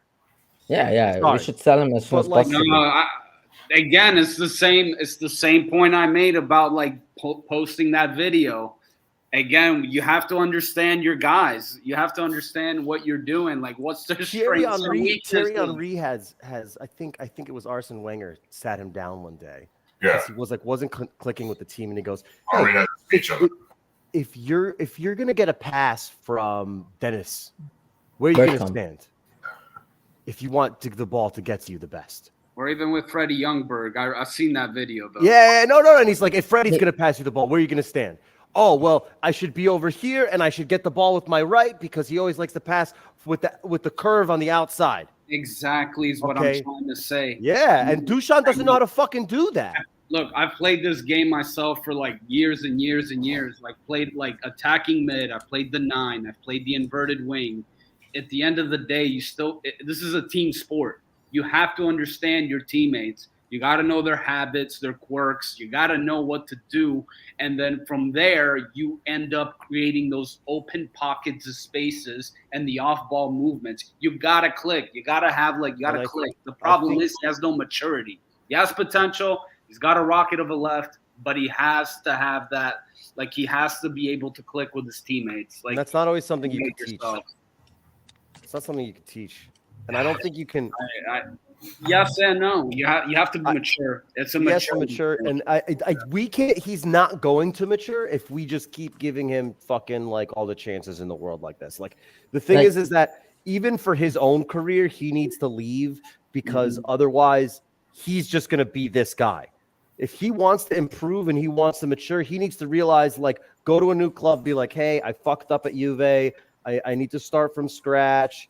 Doesn't matter how much money they paid me. Probably going to score on them and kick them out of some major competition later because fuck me, but is what it is. Yeah, I was going to ask, where's Dave? Like, where's our host? Where did he go? I crashed. I'm good. I was going to say something like right now, even Locatelli just came out. And he's in the back sucking down packets of ketchup. He doesn't want anybody to Locatelli just came out and just said that they were very sad that they dropped the points, etc. That usually we do not concede after 3 minutes after the second half as soon as the whistle blows. It was something that we don't do. Most importantly, something that our fan base doesn't understand. He said we created chances that we aren't taking, and we cannot do that if you want to win 3 points. Again, because half chances and even full chances, we missed it. This little episode, I don't care about the referee thing. I don't care about the referee, but you yourself, you just put the ball in the net. Just when the chance comes, put the ball in the net. They made one big chance. They created one big chance that they scored once. I feel like we have to make like 5 big chances to score 1. What is this? Score 2? No, not once. 5 big chances to score 2. What is this dumb foolery? Sal's typing pretty hard. Are you like throwing at the chat something here? No, not at all. Can I say one? Yeah. About like yelling at Wes. Wes is like man of the match. Wes has been like almost like MVP of the season. Hell yeah. Yeah. Most improved. For me, it's the most improved. Most improved, yeah. Rising is Wes, especially on the pitch. Makes 0 sense. But the thing is, okay, yeah, he's doing great. Especially for me as a right wing back, he's even more better in my opinion. But the thing is that like sometimes we need a different profile. Some games you need a different profile. Like his hard work is immense. It is underrated, to be honest, and sometimes we need that. But sometimes in this kind of matches, we need a different type of player. Where Rabiot could have helped that, but more than that, a fucking Paul Pogba. Fuck, I hate that we have to rely on ex-footballer that's a druggie, but that kind of player would have solved most of the situations we had. Well, Sad. It's very sad that we have to trust the quality of a guy like that. I think 5 minutes ago we said we needed a veteran to grab the game by the neck, and I think if you're looking at Pogba for that, Pogba has never been that veteran player. You know, it was interesting that we are kind of. I think he could have done it. I remember every time he would come onto the pitch, and I would see immediately like he's the best in the even. So let's be honest, though, to Pogba's credit, who was around him though? Everybody, every midfielder we had was around him. He was good when he was with us. He was surrounded by other fantastic players. No, us? No. As soon as he came, the cameos he did, the bare cameos, everything stepped on the field, even though he wasn't even running. He wasn't even running, and he was the best player in the field. Let's be honest, though, with Pogba, okay, like as much as it sucks with the injuries and this stupid thing with the disciplinary, I do say the one thing in this game. Disciplinary? He would have been effective. It's the same thing that I witnessed in the Bologna-Juve match where Bologna scored first. And who was the one that started to play the A-Ling was Paul Pogba at the end of the day. Yeah. I think he would have been helped. It sucks. I mean, he played for like 25 minutes last season. They could have been a lot of help this season. Yeah. The thing is, I remember that 3 players were on him. He dribbled. He took the ball in a way and just passed it through to Ealing for like a big through pass for him. I'm gonna bring it back. Issue. I'm gonna bring it back to this comment here. How much is it Dusan's fault, and how much is it the service? Because I hear all that, but the service isn't fantastic either. Let's be honest. No, it's not. But there's a reason why we have a Dusan fucked it up counter. But it's at 8 right now. Came off a bad pass though. That one that you guys gave him like right away, that was off a terrible. It was a pass that was nowhere near me. He had to chase down. The fact of the matter is, it's multiple a game. No. This one for me, it's the first half with the cross of Chiesa, just straight to him that he had to just tap it in with his right foot. It's a half volley. Yeah, but you're an 80 million striker. 80 million striker, and he. I have to be honest. Yeah, I have to be honest with this one though. Yeah, like I'm not saying that we give Dusan or any of the other strikers like world class, Barcelona style service, but in the other case. The problem is Dusan's first touch is horrible. I don't know. It's a bad first touch. Just a question: which Barcelona you're talking about? Like we're talking. I'm talking about what I used to see back. Okay, not today. Not because today is not 4-4-2 Barcelona. Yeah, 4-4-2. I don't know what he's trying to do. But they suck now. I mean, but the thing is. With Dusan, like I put in the chat earlier, and I was only half kidding. Like, for people who are like Dusan sympathizers, who basically say, "Oh, the reason is we can't get service him in the box," like I want to fight you. I want to get the ordinary zone too. You're such a kind guy. I wouldn't expect you to fight people about it. How much better service do you need? It was put right in front of you. You're right in front of the net. To be fair, though, you're also asking for us to fucking stop crossing and put the ball into the box, right? Right. Okay, well, we're not doing that. We try to do that every time, but every time he doesn't know where to position himself to take the ball. Guys, they're not even man-marking Dusan. They're double man-marking Gatti. Yes. Okay? I mean... Our defenders are double-marked. To be honest, both Bremer and Gatti. And Bremer almost got that second goal as well. It's really smart, honestly, to do that. Yeah. Dusan's lost himself. That's the thing. Because when I was watching some of the highlights... Hello. Gatti Lover 101. Hello, boys. Yo. Sorry, I just had to yell at everyone. Frankie's here. You're going to preach Gattiism. That's what it is. No, not even today. I thought he was pretty bang average today. My cam's being stupid again. But better than... I'm surprised that he got manhandled by Dragusin of all people. Dude was being man marked like the majority of the game by like Dragusin instead of like I said earlier, man. Dusan was, I mean, he didn't even matter to them at that point. But And that's real quick, we did play when we actually were passing into the box. We got a PK. Yeah. Yeah, it was a PK. You know what I mean? Got the 100% penalty. Yeah. Like I'm asking for too much. It doesn't have to be like we're always peppering it, but Jesus Christ. No, and I'm not disagreeing with you. I was just saying, in relative to the service, we could be doing better on that front. Yeah, absolutely. I want to answer Pierre's question. Pierre, if you put Dusan in Man City's team, that's a great way for Julian Alvarez to start his career fully as a starting striker. Yeah, he goes to the bench. He's going to get one game under Guardiola, and Guardiola's going to go, you couldn't convert. It's like you got 14 chances and you only converted one of them. You're done. So the fact of the matter is we have supported him for well over a year. 80 million euros. And at this point, we're halfway through this 23-24 season, and Gatti is outperforming him as a goal scorer at the moment. So I think the main thing is we supported this man through all this shit he was going through. And every single time Twitter was attacking him, the commentators were attacking him. We were like, gotta give him his time. Give him his time. He proved it. No. Well, I'm saying like through a lot of his shit, majority of us sat around and supported him. I didn't. And okay, can I speak? What?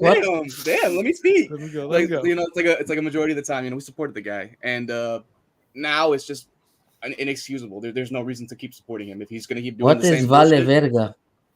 Oh, that means he's no. I don't speak Spanish. He's a really nice man. It's more Mexican Spanish than Spanish. Yeah, it's Mexican Spanish. Yeah, I did it for the alliteration, but yeah. Kamaboko asking why was he so clinical in Fiorentina? Because the whole team played for him. Yeah. They played past the dude. And also because he was bursting to the scene, and then nobody knew how to stop him. And then they figured out that he has only one foot. Why was Kvaratskhelia so great last season? Now he's trash, relatively speaking. They realize all you got to do is double man mark him and don't let him get on a breakaway, and boom, he's fucking completely neutralized. That's all he. Why is Chiesa now not as great as he was? Same thing. He wants to cut inside. Every player, I think it was. We keep bringing up Freddie Youngberg, but I feel like this was him talking. He was on a podcast, and then you was like, guys, it's 1:30 a.m. Footballers, we used to have like proper footballers. We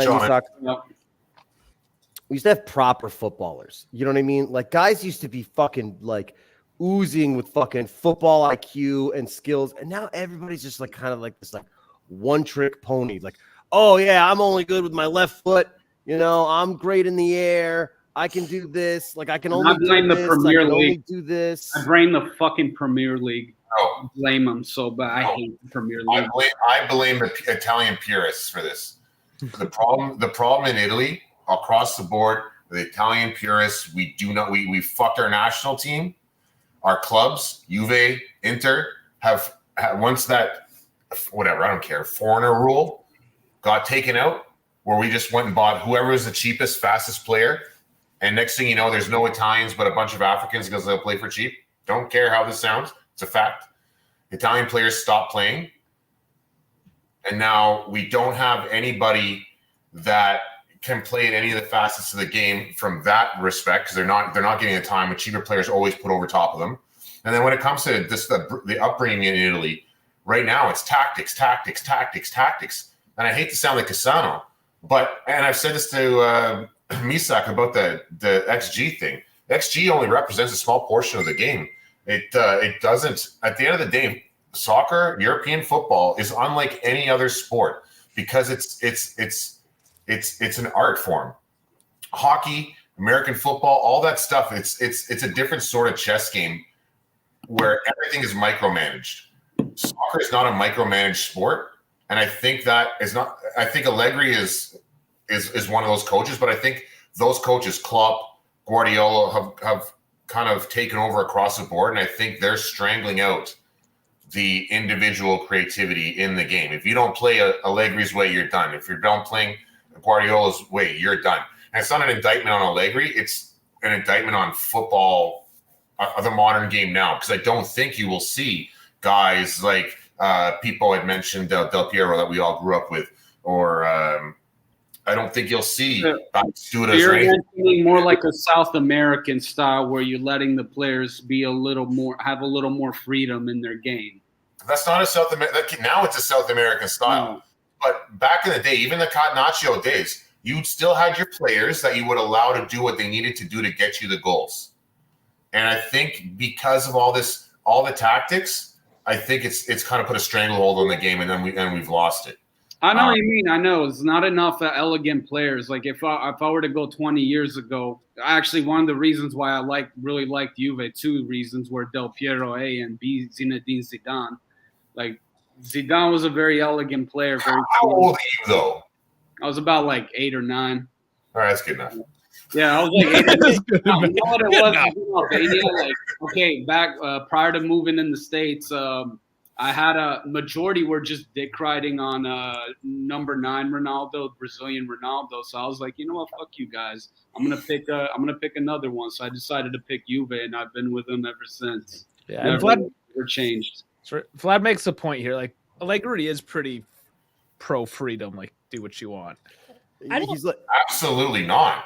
Oh yeah, no, I would when it say comes 100%. to the attacking phase, he is. Yeah, not so much the defensive phase. The attacking phase, sure, but he dictates that you do everything from his tactical standpoint. His tactical standpoint is more or less you got to start from 18 and hope for the best. It's the same as Mourinho. And Mourinho is the guy that kind of ushered this era in to a certain degree. I think it's more of a. So let me play devil's advocate on the tactic part. Right? Oh, boomers stick together. Let Tal do the devil. What's the whole point of tactics, right? Tactics is to put your players in the best position, right, to be able to execute, which is fine. And if you look at our expected goals or whatever, he's doing that. Our issue is being concise and being decisive and being clinical, right? And we've said that before. You can't teach it. We're putting our strikers, we're putting our skilled players in a position to score, and they're not. I wanted to add one more thing. Okay, so I will give Allegri the one thing. Allegri can really build off, like he knows where to put players defensively. So he can make players, like he can mold players into really good defensive style players. Like what he did with Danilo. He used to play as a right back. He went to a center back. And now he's playing as a left center back. Huh? And now he's playing as a left center back. Yeah, left center back. Point that I'm saying is that I feel like he can mold players into defense, like a very defensive-minded structural player. But offensively, I don't think he can get the best out of players offensively. That's my only thing. Yeah. Yeah. Sorry, Frank. My bad, buddy. Oh, that's all right. Like a defensive tactician. No, Jeff, that was sorry, so he can start talking. Yeah. I mean, I was gonna add on to his point and be like, yo, I mean, we're seeing that with Kostic right now, where he's becoming that more defensive style like fullback. You know, he's going into that kind of role. I mean, we're literally seeing him become much more defensively aware. I mean, when it comes to that left hand side, it's a lot weaker defensively, I feel. So and him getting towards that, like kind of like getting that mentality is helping at least. Can you guys help me out with the front office aspect? Let's just say, and I'm just going to put a hypothetical out there. As much as I don't like Allegri as the head of Juventus coaching, I do like the idea of him being in some sort of head office role.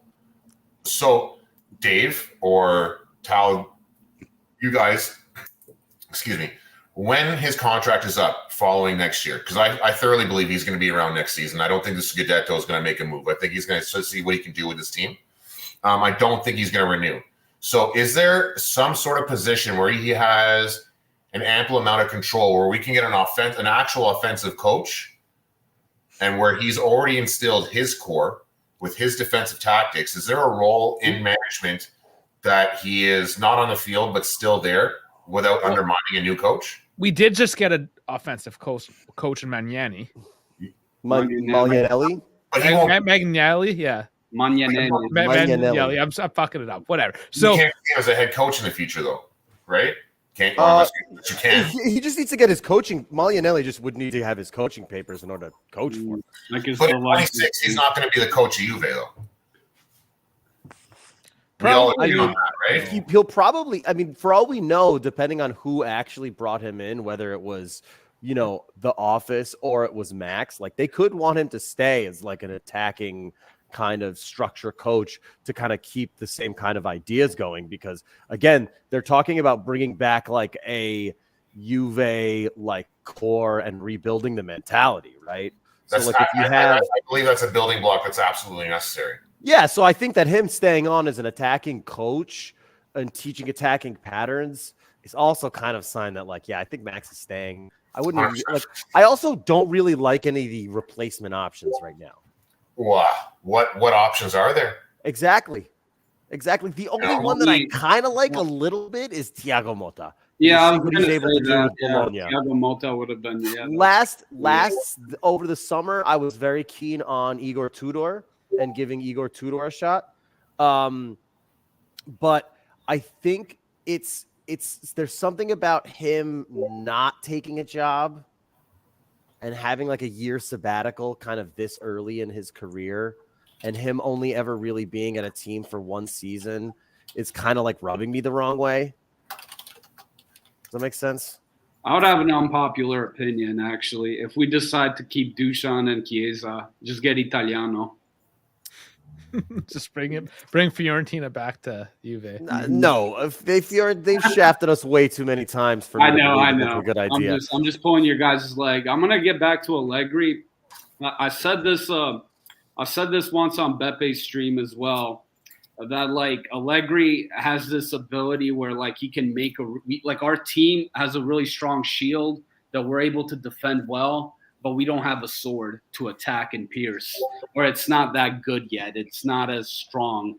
And I think I feel like Allegri reminds me more like in an American football sense, like a Bill Belichick without a Tom Brady, or right now a Bill Belichick with a middle of the pack quarterback.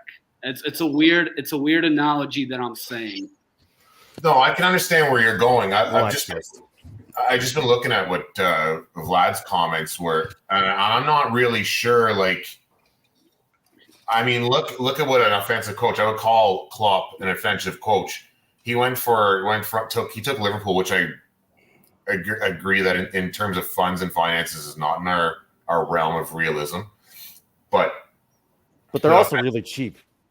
They're also really cheap, fair. But he took them and he won with them. And that's a team that hasn't won in decades and decades. So I think this idea that offensive coaches are overrated. I mean, me personally, and this could be me, the boomer in me talking, but I grew up with a few goals in my games.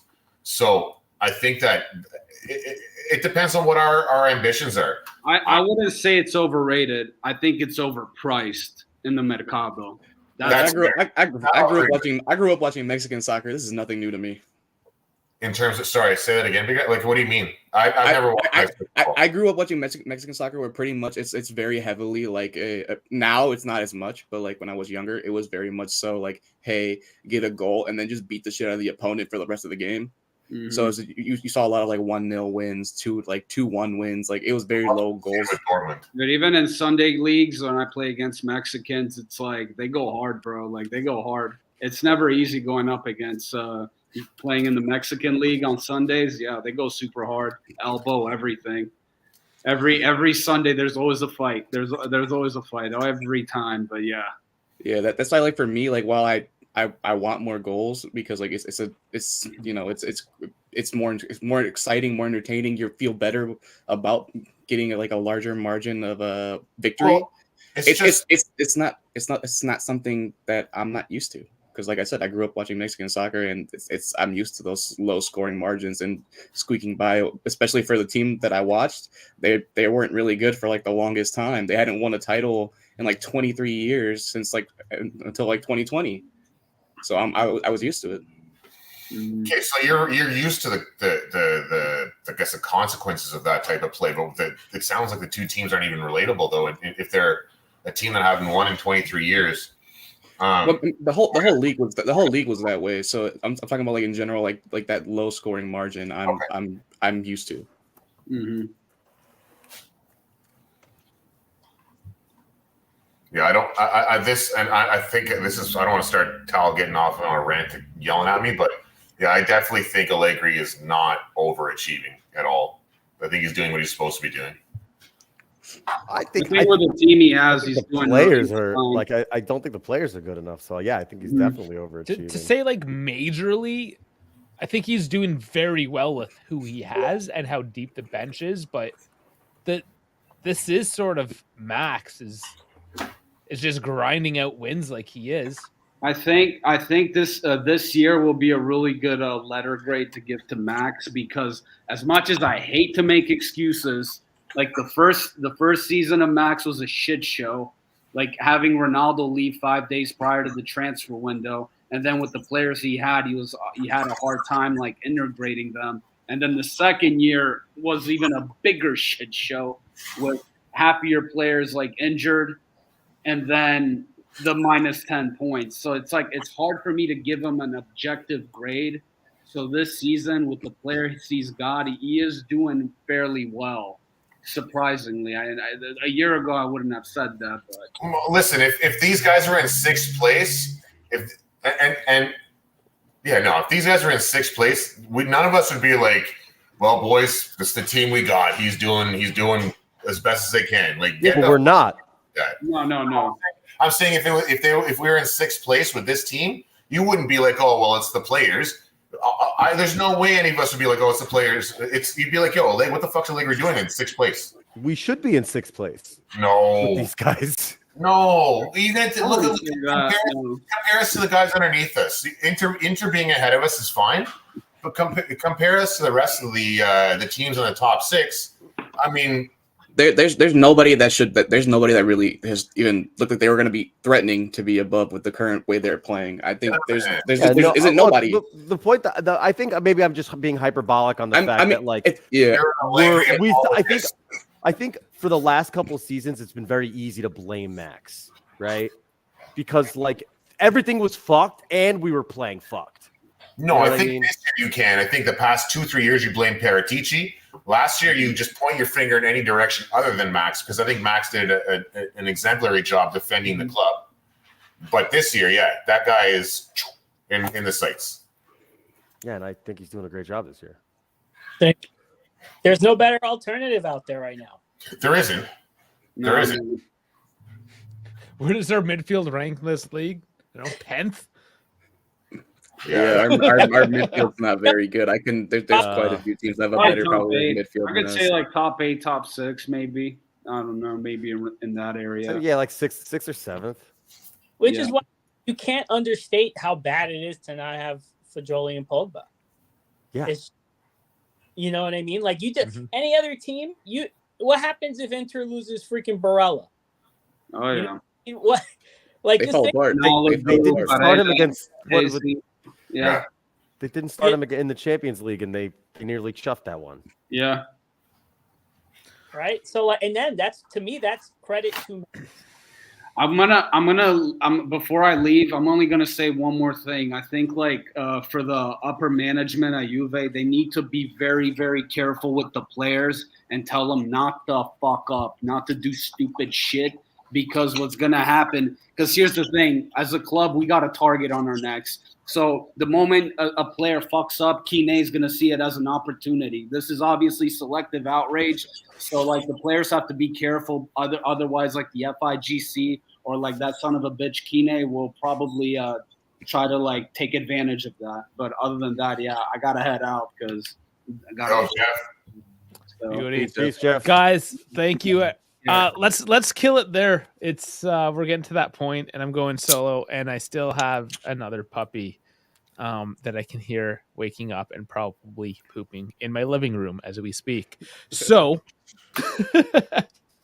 thank you everyone once again. Does anybody have one last shout out that they want to throw out there before we close down? Just to you guys for doing this every week, man. Much appreciated. Of course. We'll be here. Great seeing you all. Yeah. All right. I had to be here to get some young representation. The youngins in here. We love it, and we love having as much of a cross section as well. Pierre challenging us constantly. Oh yeah, I love that. I mean, yes. it facilitates good discussion and allows us to like have like a better like talk when we get questions like that, which I think is really helpful.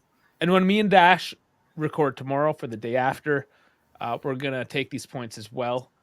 Something to reflect on, of course. Pierre, you should come on the chat next time. Just get your mic sorted and come argue with us in person.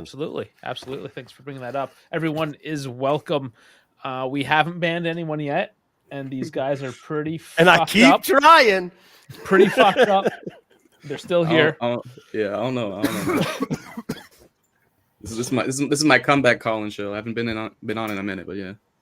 All right, he's giving love to with the thumbs up. Awesome. All right, well, I'm gonna play me some of that sweet music, and thank you, everyone. It has been a blast. At least it's no more Fridays.